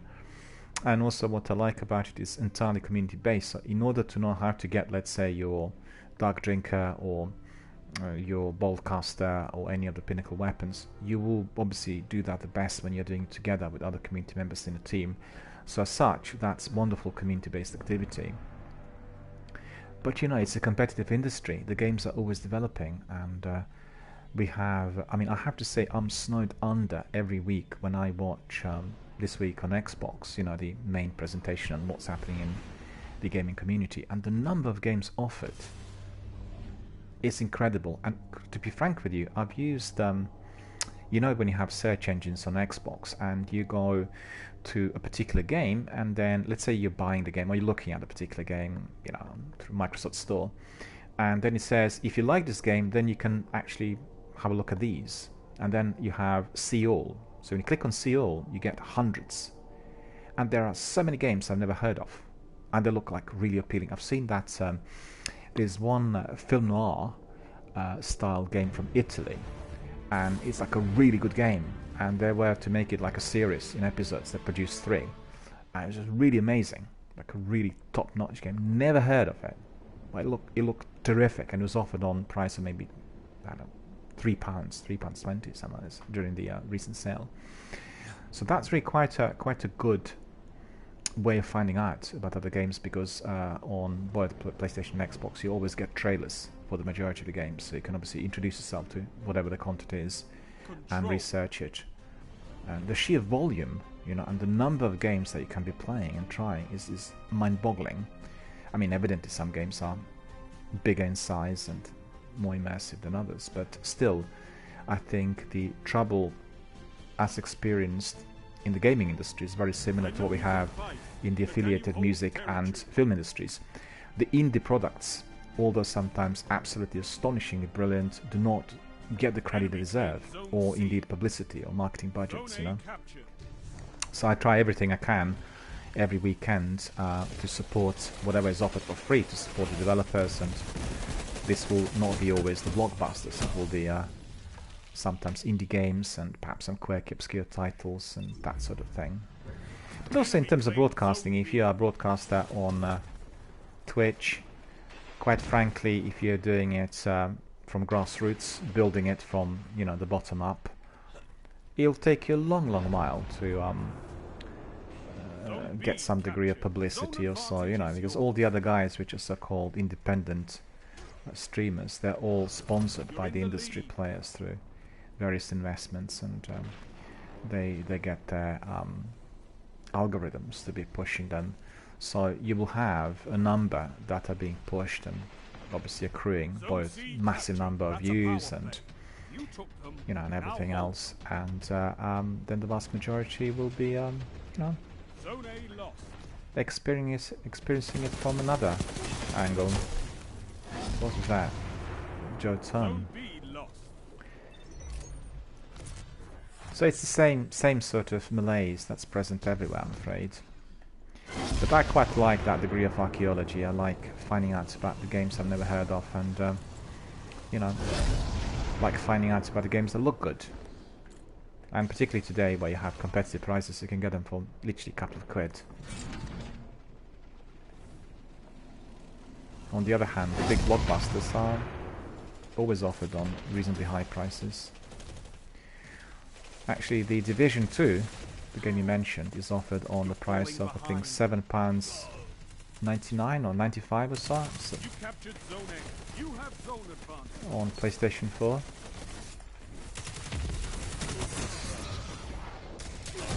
Finally, he succumbed to that grenade. Playmo says, I think the Xbox has so many brilliant features. I've been enjoying Game Pass.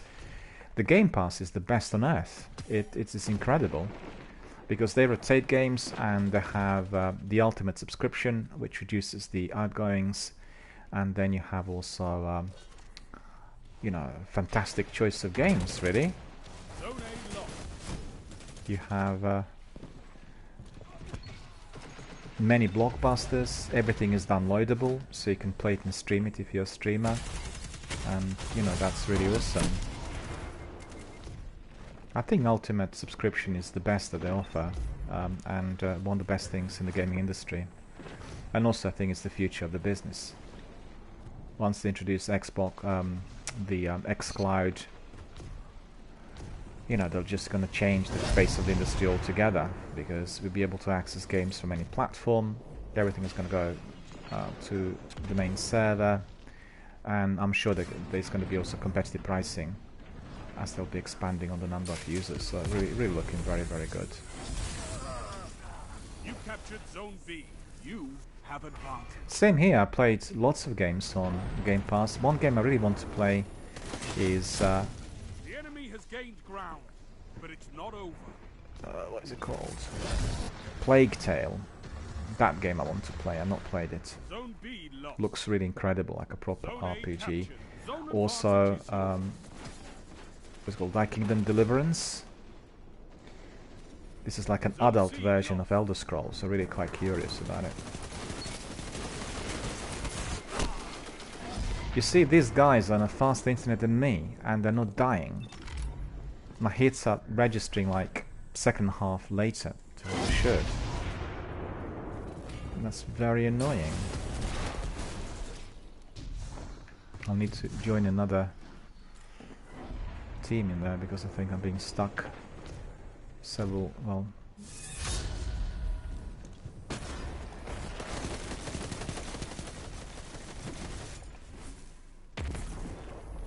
have to chase him because he's so mighty.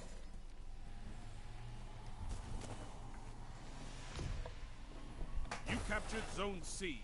You have zone advantage. Playmo says, it's a bargain at that price, a lot of content to play through. Have you played Plague's Tale? Or, what's it called, Kingdom Deliverance? I'm really curious about these two games. I've not played them yet, but they've been on my list for quite a while, particularly the Kingdom Deliverance. It's been around for a little while on PC. Quite curious what these games are like. They looked absolutely awesome on trailers and, you know, clips. But it's a time factor.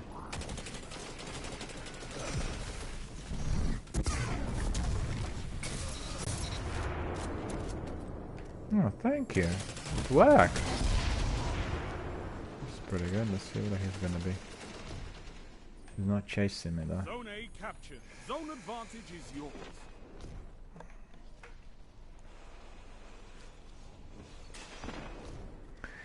Oh, I see.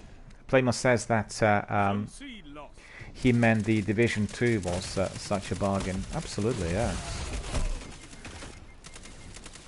The quantity of content you get on that price is incredible. Mind you, I think the Ultimate subscription also is a really good bargain. For £10 a month, you know, you get everything, and I think that's really cool. But then on the other hand, you know, if you're subscribing to PS Now services, to the Ultimate, that comes together to about £20, and then you have to pay PlayStation Now subscription. I mean the PlayStation Plus subscriptions. Altogether, it Mansus have been recently adjusted, so they're doing somewhat similar kind of thing compared to Xbox. And they have introduced blockbusters on a kind of time limited periods. Control's been introduced the other day, and then Spider-Man, and they had Horizon Zero Dawn, and lots of PlayStation exclusives. And I enjoy that. I really do. Because if I like the game, and if I enjoy it, I'll purchase it. And what better way to do that but by jumping in and trying the game. I think that there are fewer players today who would just play it for once and then forget about sort of purchasing. I think if you like the game, you purchase it, and but being able to try it first is providing us with a fantastic opportunity. And, ever since I subscribed to these services, I hardly bought any games. I mean, I bought obviously the big blockbusters and those ones that I like, and also I bought lots of bargains. Like on Xbox, I bought lots of bargains recently, and all the games I paid for were not more expensive than maybe £3 or £4.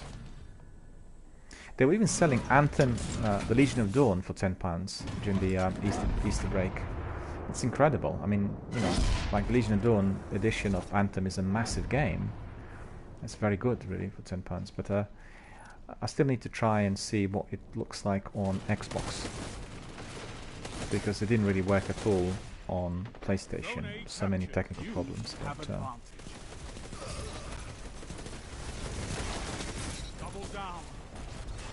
look at that. I'm excelling in here. Double down. Like yourself, I've played The Division 2 extensively. I love the game. I think it's really amazing. And there are so many different things you can do. I particularly like the combination of PvE and PvP. Works really very, very well in there.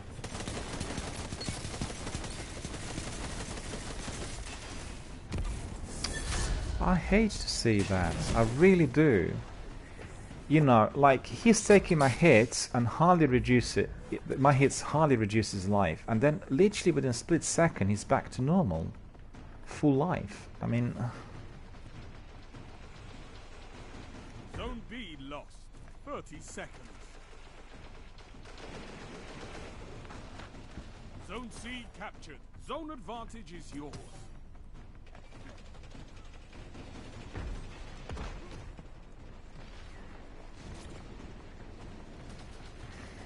gone the wrong way.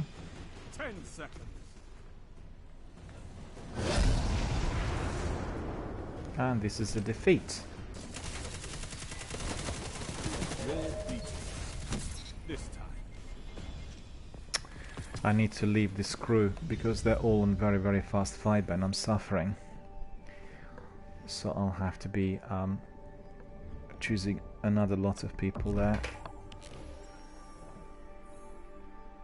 It really is incredibly different, because I've had some really fantastic matches yesterday and everyone was pretty much on the same broadband connection like myself, and you can really tell the difference. And in here, these guys were on much superior fiber, and that really didn't do much justice. So let's see whether I can get out of here and join another lot of people. Let's see.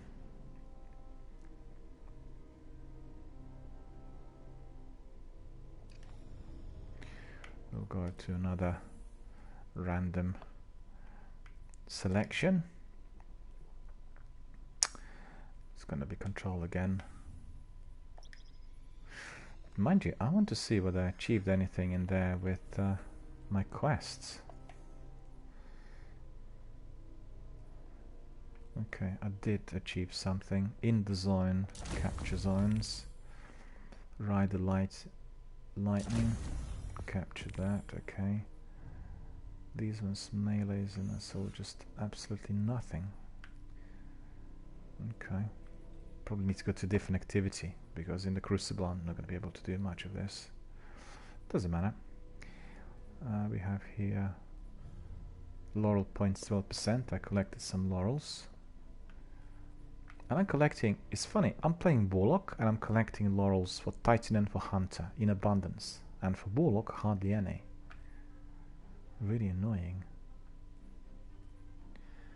And what was the other thing there? Seasonal.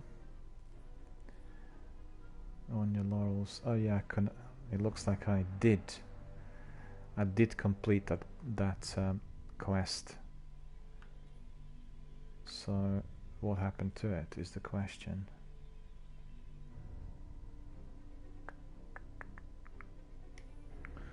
Just quickly see. Triumphs.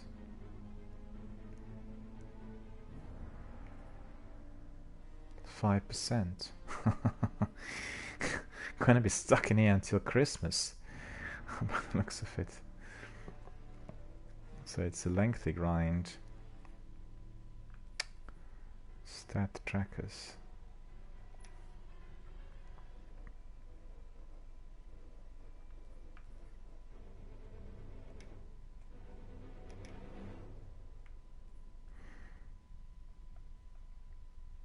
Crucible. Glory. Final blows. Win rate. Look at that. 42% win rate. Nah, it's too good. Final blows per match. That's been completed. Okay. Trials of Osiris. Not gone there yet. So that will be one of our future activities.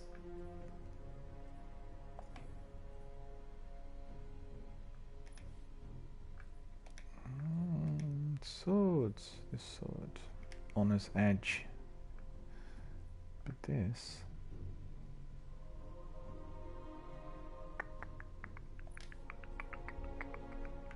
Oh, I see, we've got that, okay. Armor.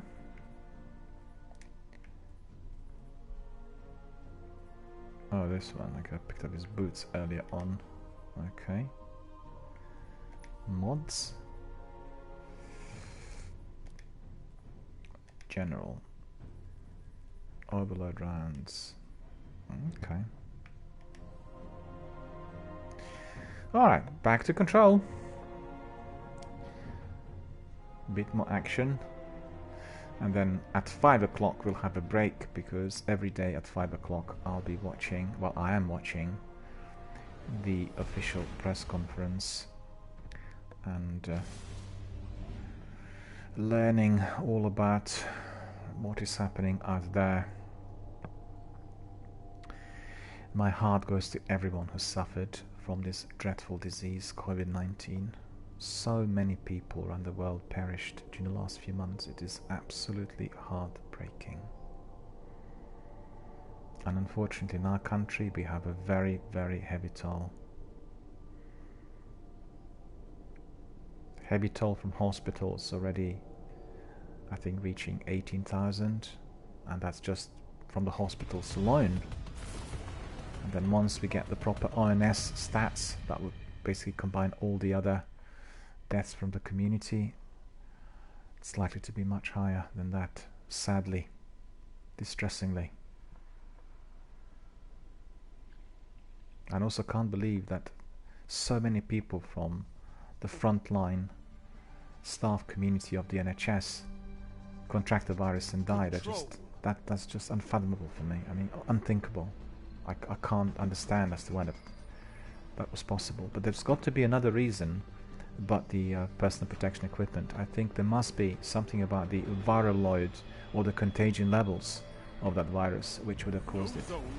Can't imagine anything else to be the factor. And the the inquiries and investigations will certainly provide us with the data. Enemy claimed Zone A.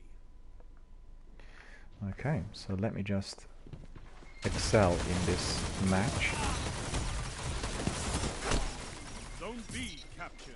You have advanced. Hard light. Why was the hard light so effective? Shouldn't have been.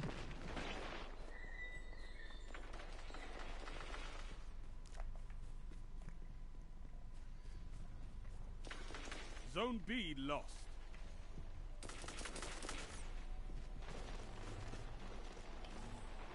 There's no point of hitting him because he was too far. You captured Zone A. You have My advantage. weapon would have not given, Zone B captured. That's a power play. would have not provided me with the result Zone A lost. that I need in here. Zone C lost. What was this? Love and Death. Mighty. Okay, the square, so that's good. You're falling behind.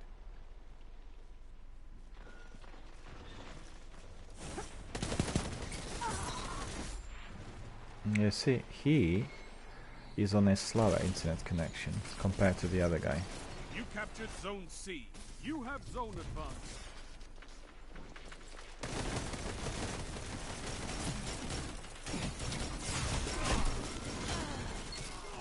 This was a mistake, and I apologize.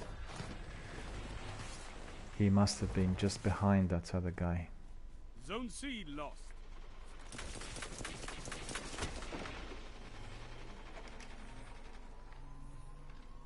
You captured Zone A. You have zone advantage.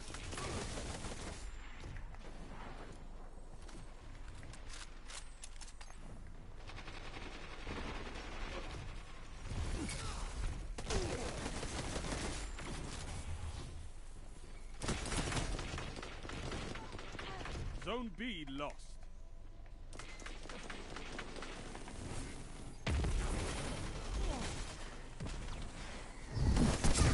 You captured Zone C. Zone advantage is yours. Well, I will not be able to do anything with him when he's protected by that Zone super. C lost. Oh, we're losing again. Wow.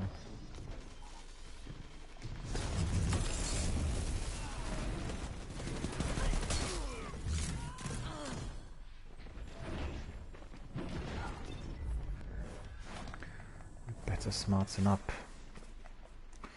because otherwise we'll lose yet again. Your opponents are pulling away. I don't believe it. He simply should have been gone.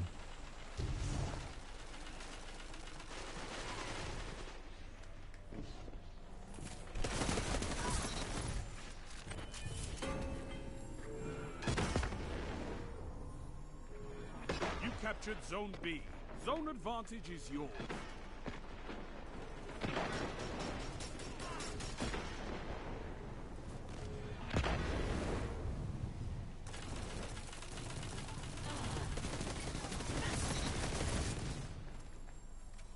Zone B lost. Yeah, this map is actually quite good.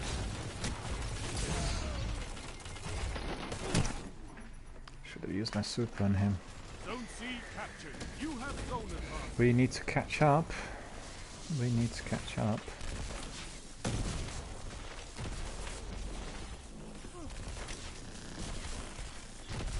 Zone A lost.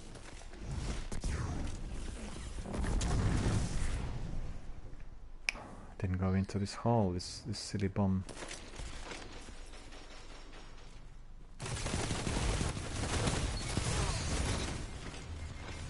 Best served cold. Zone B captured. You have advantage. Well, that was good. Got two there.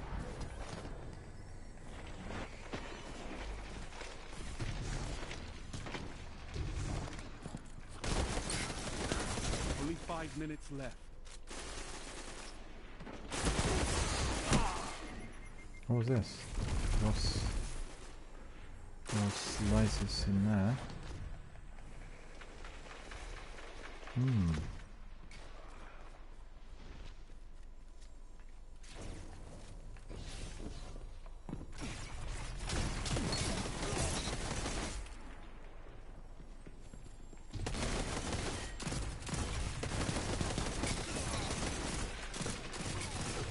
Fight for vengeance. Take their lead from them. Okay, we're just about to do that. Come on, take that.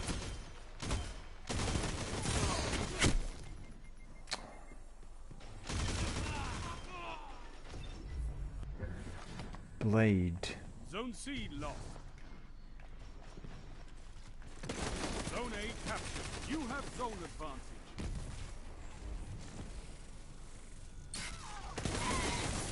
Zone B lost.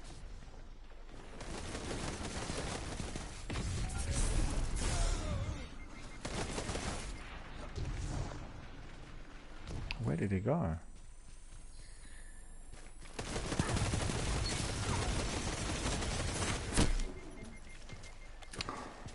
Like he wasn't gone.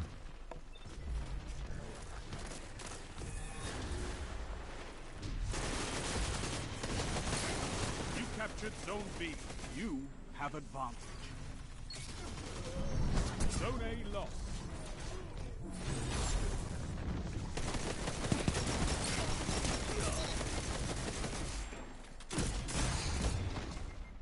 The enemy has gained ground, but it's not over. Ah, 3 minutes left. it was my error though. It was fairly tight.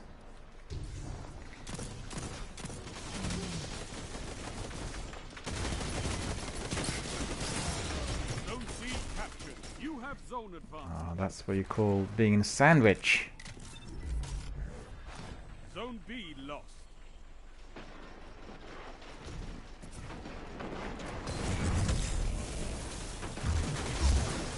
What was this? I didn't even see him. That's dreadful. Come on, we need to catch up. We have 3 minutes. At least my super's coming back, but I'm annoyed that the other super didn't really do anything. Zone advantage is yours.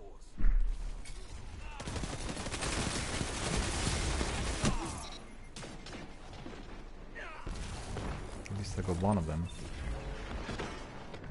But you know, in normal circumstances, if I was like on fiber, then this sort of situation would result in double, triple kills immediately, because Cerberus with those 5 barrels is like really deadly, and for whatever reason the distance from the target is like really important in here. So that's the reason. Okay, I need to use my Keep the pressure on. Zone C lost. okay, it's even, so now we need to use my super Zone B properly to lost. get triple Well kill. done. You have the lead.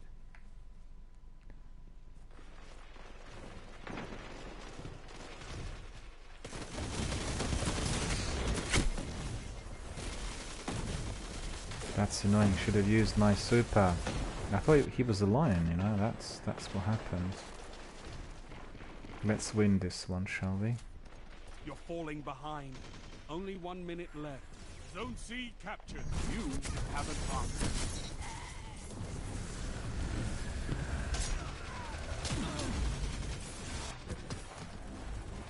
Zone C lost.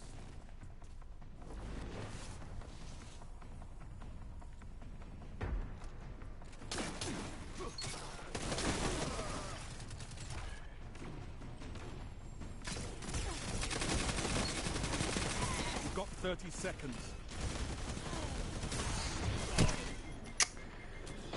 Yeah, he is a much faster fighter than me, and just simply can't really do anything with him. So annoying this is. Zone A lost. Power play. Enemy has your zone. You captured Zone B. Your enemy has defeated you. Yeah, I was tight. Fair enough. Okay, so we got. Let me see. What more did we get in here at all, if anything? Zones are your life, Guardian. Keep fighting. You'll get 16, 8 capture. Yeah, they wouldn't capture. My teammates were not capturing zones. I captured 8. So you know that really decides the match in many instances. If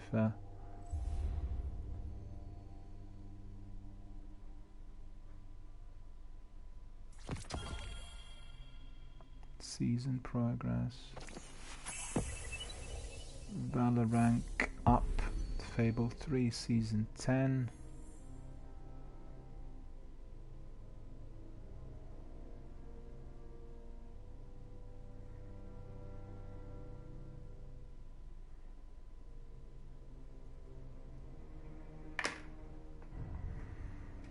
There we are. I thought this was a good team. I did. I thought we were doing well.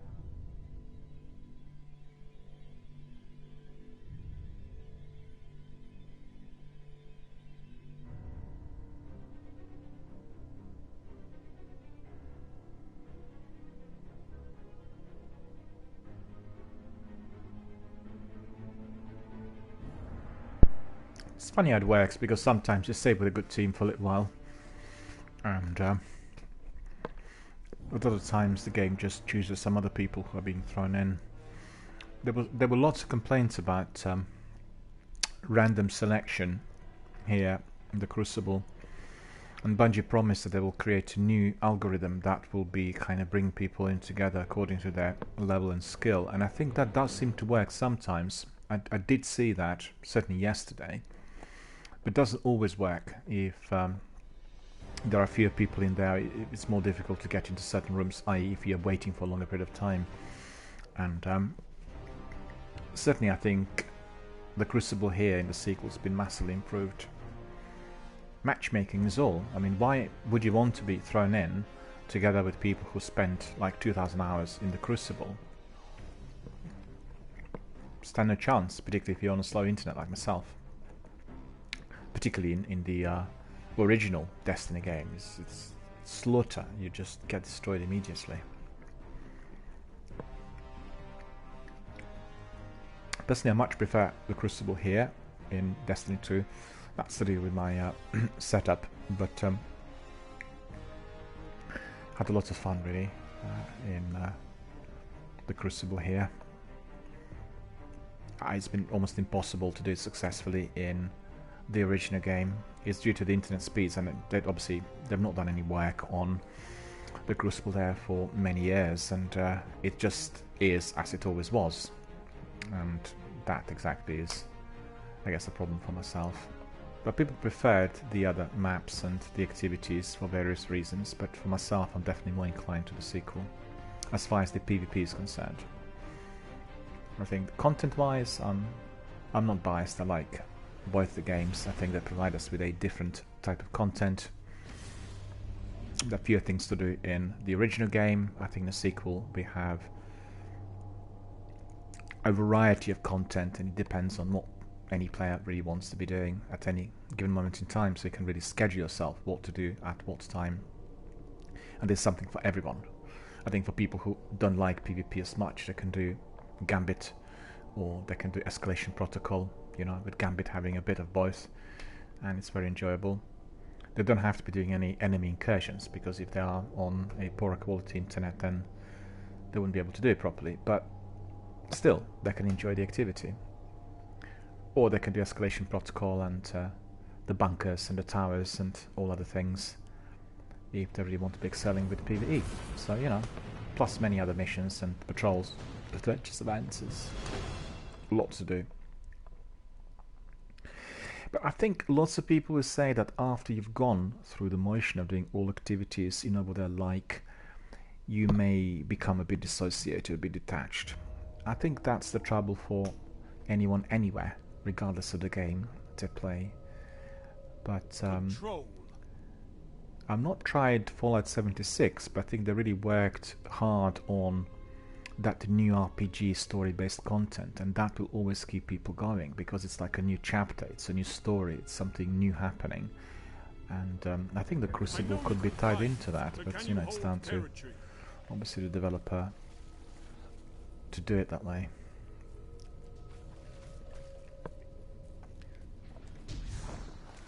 Enemy claimed Zone C.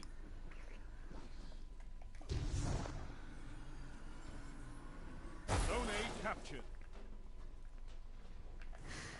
Okay, we captured one zone.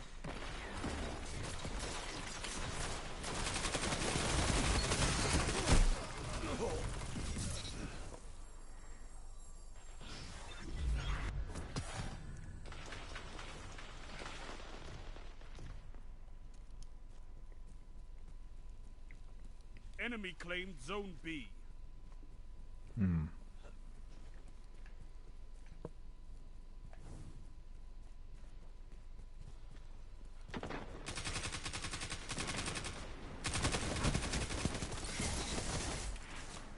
I didn't get him.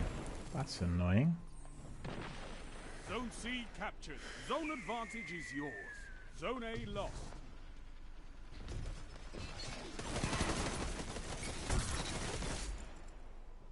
Where are they gone now?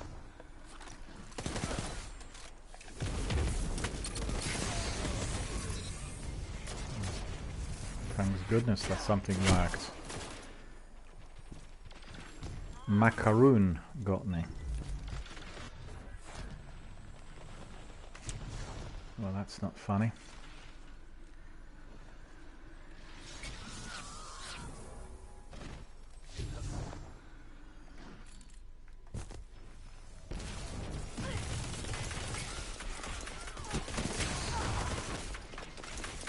You captured Zone B. You have advantage. Zone A captured.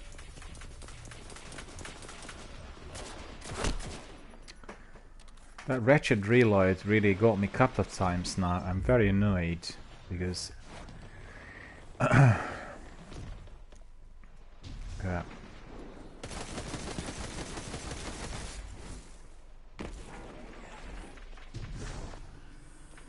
Zone B lost. Where's the other guy?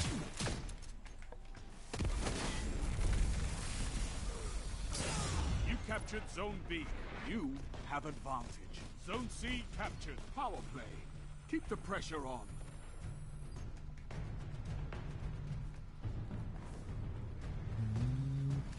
Zone A lost.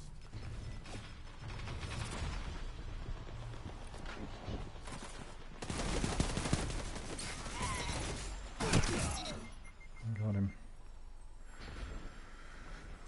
Laggy, laggy, laggy. Unfortunately.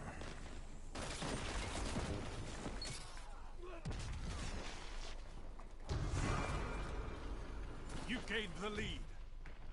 Oh, we gained the lead. Alright.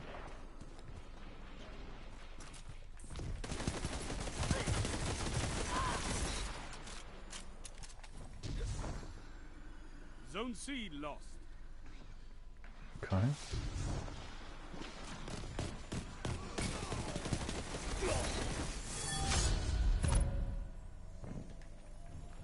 You're falling behind. Yeah, I can't do anything about this. Sentinel shield is absolutely ravaging. Deadly, dreadful.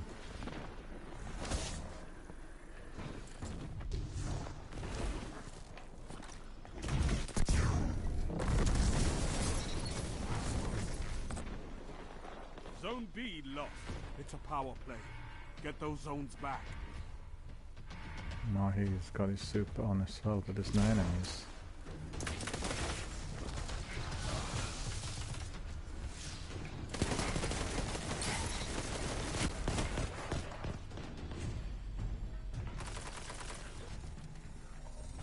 Where did he go? Zone C captured.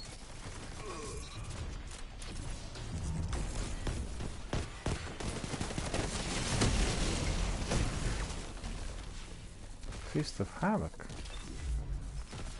5 minutes remaining. Weird. And they're winning. Well, that's offensive. I think we were doing so Zone B well. captured. You have zone advantage.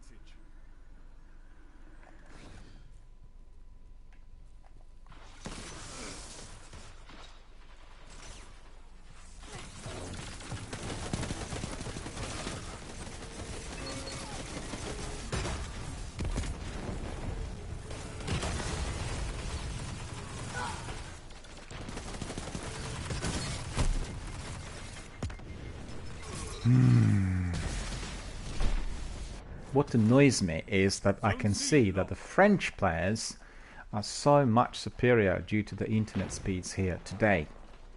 I played against 3 of them, and I had probably a second and a half lag compared to them. And that is just so infuriating. Have advantage.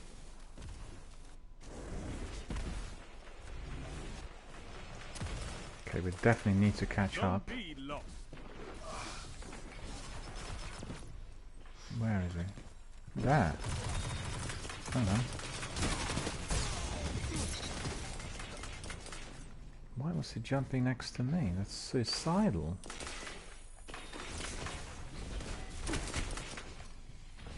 Insigne, so look at that.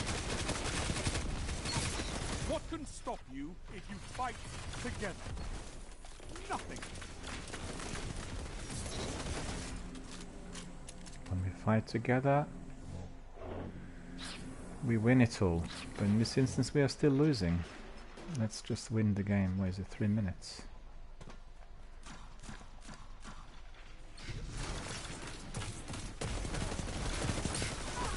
This is wonderful. 3 minutes remaining. I like Shax when he's shouting, "This is wonderful." I don't get that frequently.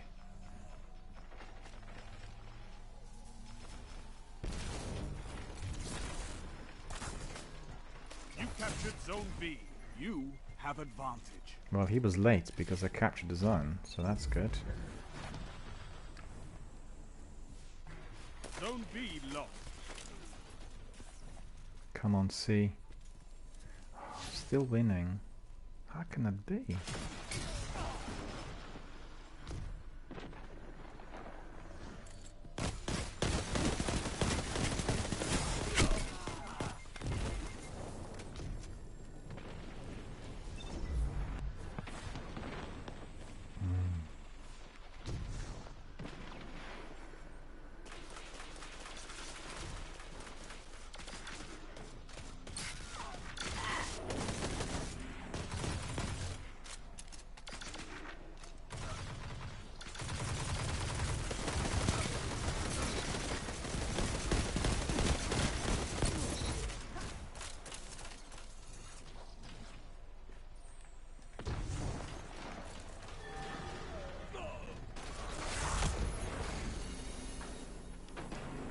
Captured Zone C. You have advantage. Zone A lost. Run really quick. Come on, let's chase this up.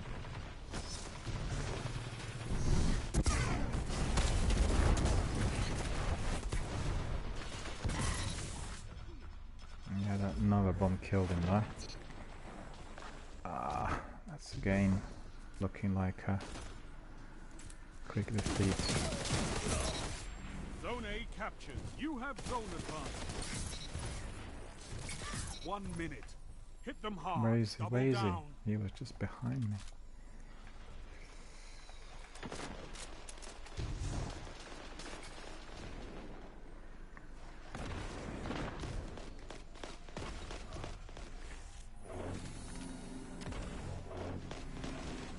You captured Zone B. That's a power play. You took them. Now hold them. Zone A lost. 30 seconds. It's not over. Zone Yeah, C it's close though. Come on. Zone C captured. You have zone advantage. It's all or nothing.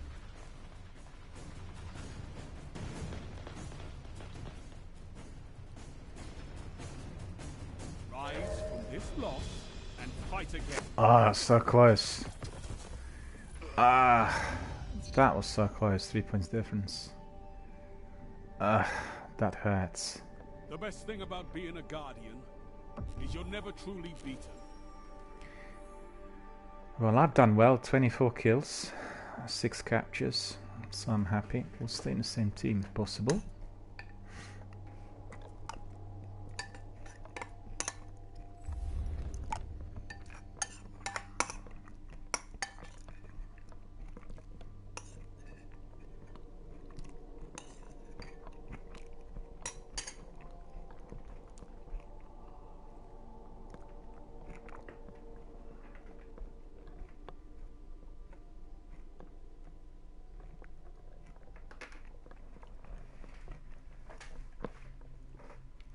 wonder whether I'll be able to squeeze in 2 matches before we have a break. I'll be watching the press conference, the government official, at 5 o'clock.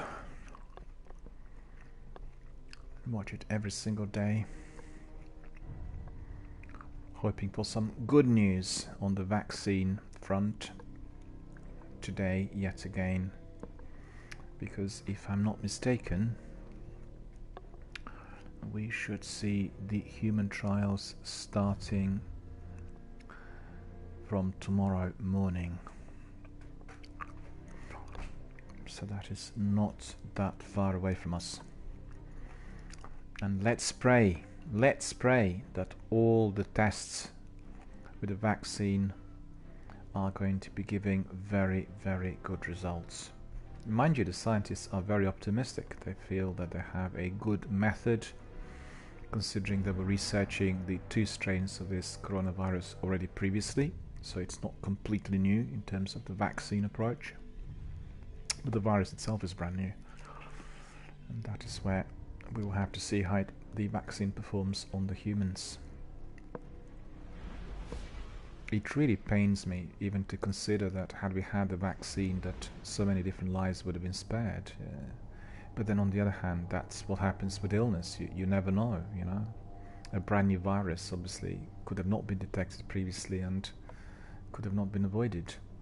And it does really concern me that we frequently have both medias and people in local community politicizing the whole situation. And it's quite clear from the scientific data that the strains of the virus are displaying a different level of lethality depending on the area where the strain indeed evolved. So people really need to read the scientific research rather than tabloids in order to determine what causes that degree of mortality. Because obviously if you consider that so many health professionals have died within our National Health Service, that tells you that something was happening in those settings, which was not just to do with personal protection equipment. It just, you know, it's just a fact.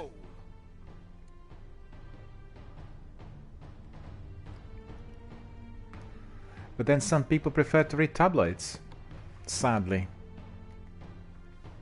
I'm definitely not one of those. Move in and take those zones. They are your life. Well, let's make it a good match. The last match was a very good one for me, but we lost by a narrow margin, as you've seen.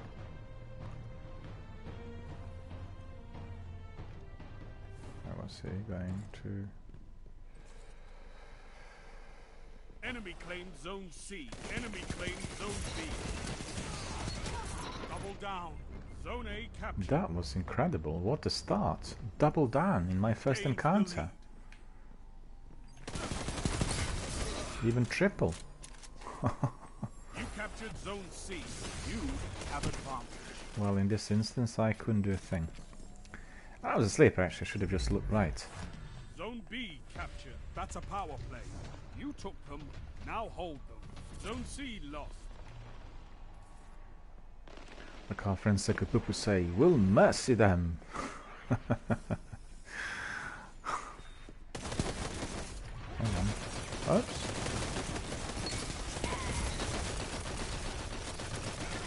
What weapon's that? Well, these are my kind of gamers, because I could see they're also in a similar sort of internet connection to me. So that's rewarding. I'm not playing against Zone A lost. the guys on very fast fiber. The French crew from this other match were invincible, honestly. You know, you couldn't touch them. They were so technically superior. Also, they were really experienced gamers, so let's just make no bones about it.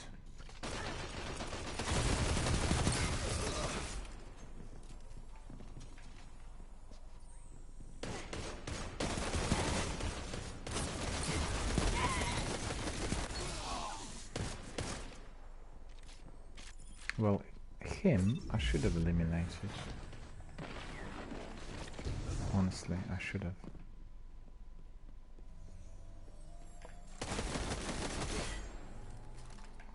wrong? It's one of mine. You captured Zone A. Blue on blue. Keep the pressure on. Oh, he's there again! He was in the last match. And he was playing against me. So, he's probably the hottest player in here.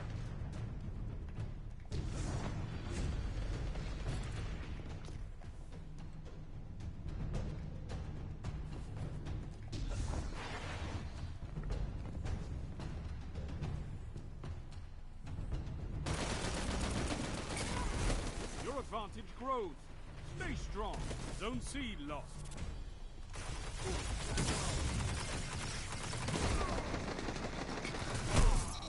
Good. So able to neutralize this French opponent.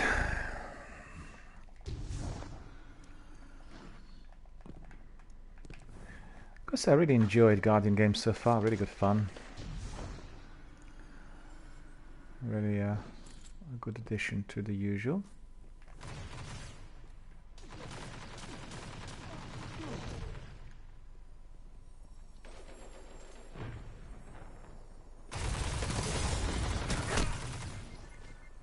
Oh, that's him again. Okay. 4 against 4 in here, alright. Okay, we're doing quite well, so I can't complain. That'll come my way as well. I do have that. Oh, I didn't have his super on. I thought it was his super. Okay.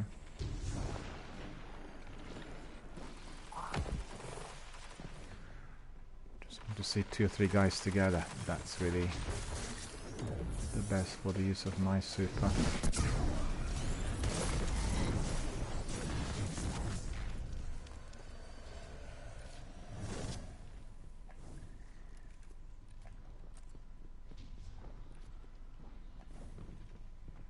No, they will be there.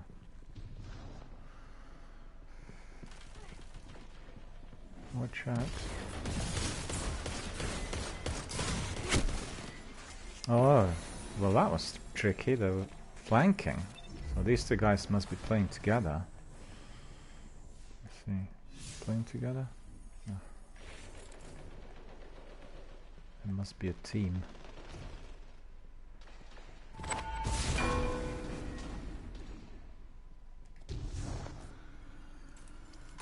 Only 5 minutes left.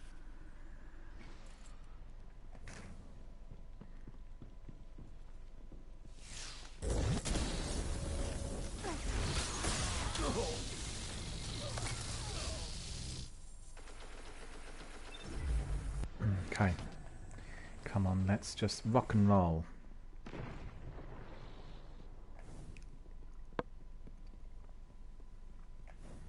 Ending just in time, in Zone fact. A lost.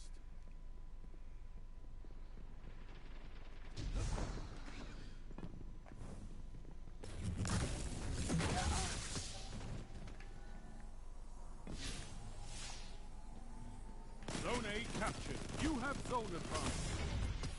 You captured Zone C. Power play. Keep the pressure on. That's good. My friend there neutralized the opponent. Was so eager Zone A lost. to take my scalp.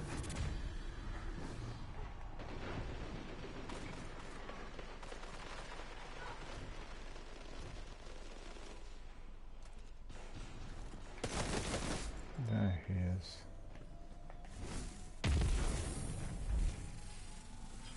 Oh, he got away. You Now captured don't push Zone me A. forward. That's a power play. You took them. Now hold.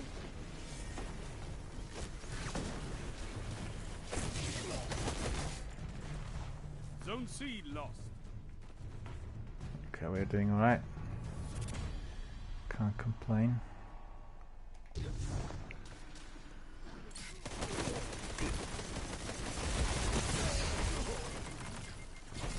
All 3 of them. I didn't have my super on though. Super would have done well.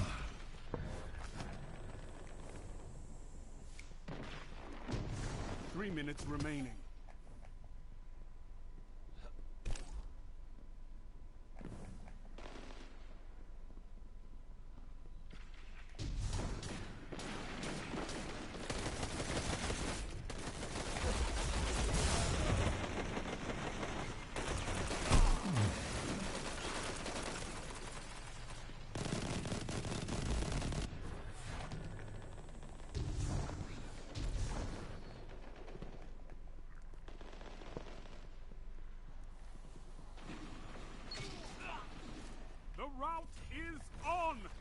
Finish it!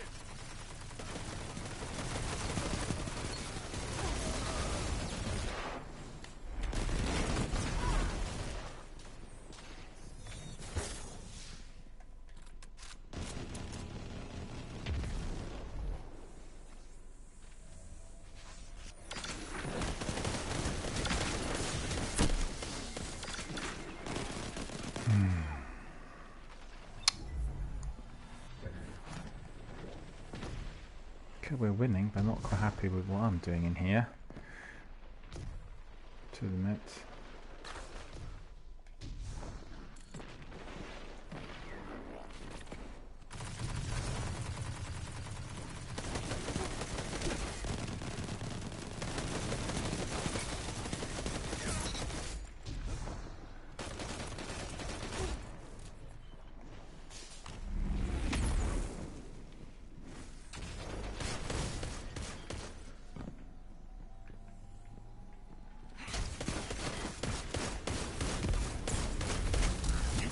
Zone C. That's a power play. Why did he not die? That grenade should have killed him. It literally went Zone A lost. 1 directly. minute. Yeah. You have this.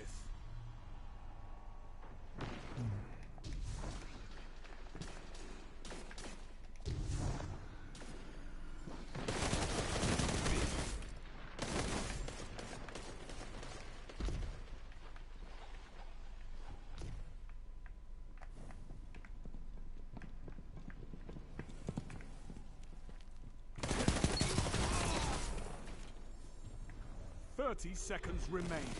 Finish them.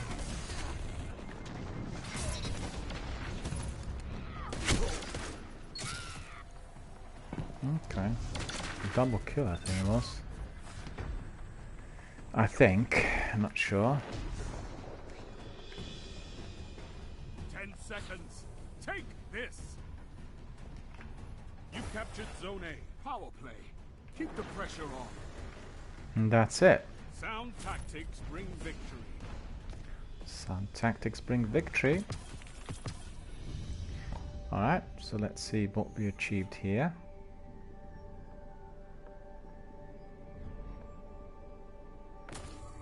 $15. Okay, overall there weren't that many kills then. Let's see. I captured 7, you see. I captured the greatest number of control points compared to the rest. Alright, so I'm gonna have a break for about an hour or so, and I thank our friend Playmore UK for joining us and watching the broadcast. Thank you so much for that, sir. I wish you all the very best. Stay healthy, stay well, stay indoors, make sure you protect yourself, your loved ones and your own family, just like all of us are trying to do here in the UK and worldwide. Very important to stay indoors, and I keep saying that every single day to all of our community members. Stay indoors UK, stay at home UK, be a hero, and also protect the NHS, save lives. That is the way forward. That is the way to battle this dreadful, dreadful COVID-19 disease. And Playmore says, enjoy your break and take care. Likewise, sir. Thanks very much for joining here today on my broadcast, also being a valued member of our community. Much appreciated. And I'll be back in about an hour or so, and then I'll have a lot more of activity here. I may not be doing the Crucible. I'll have to see what the bounty is asking me to do.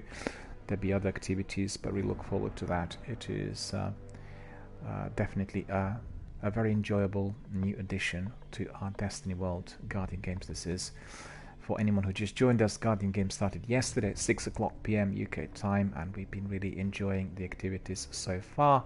We've seen some other people there in the Crucible wearing cloaks and outfits which were purchased from Terseverus. It's a real true festive spirit, and that's exactly what we need in these very, very dark times. So on that note, I'll thank our friends Playmore UK for participating and for coming here today. I thank everyone for watching, all other community members who were also having a look and saying hello, and I'll take a break now. I'll be back then in about an hour. We'll carry on with our Guardian games a bit later on tonight. So hope to see you all there, and take care, stay healthy, stay indoors, and stay at home, save lives, protect the NHS, make sure that indeed you are a hero. See you all later.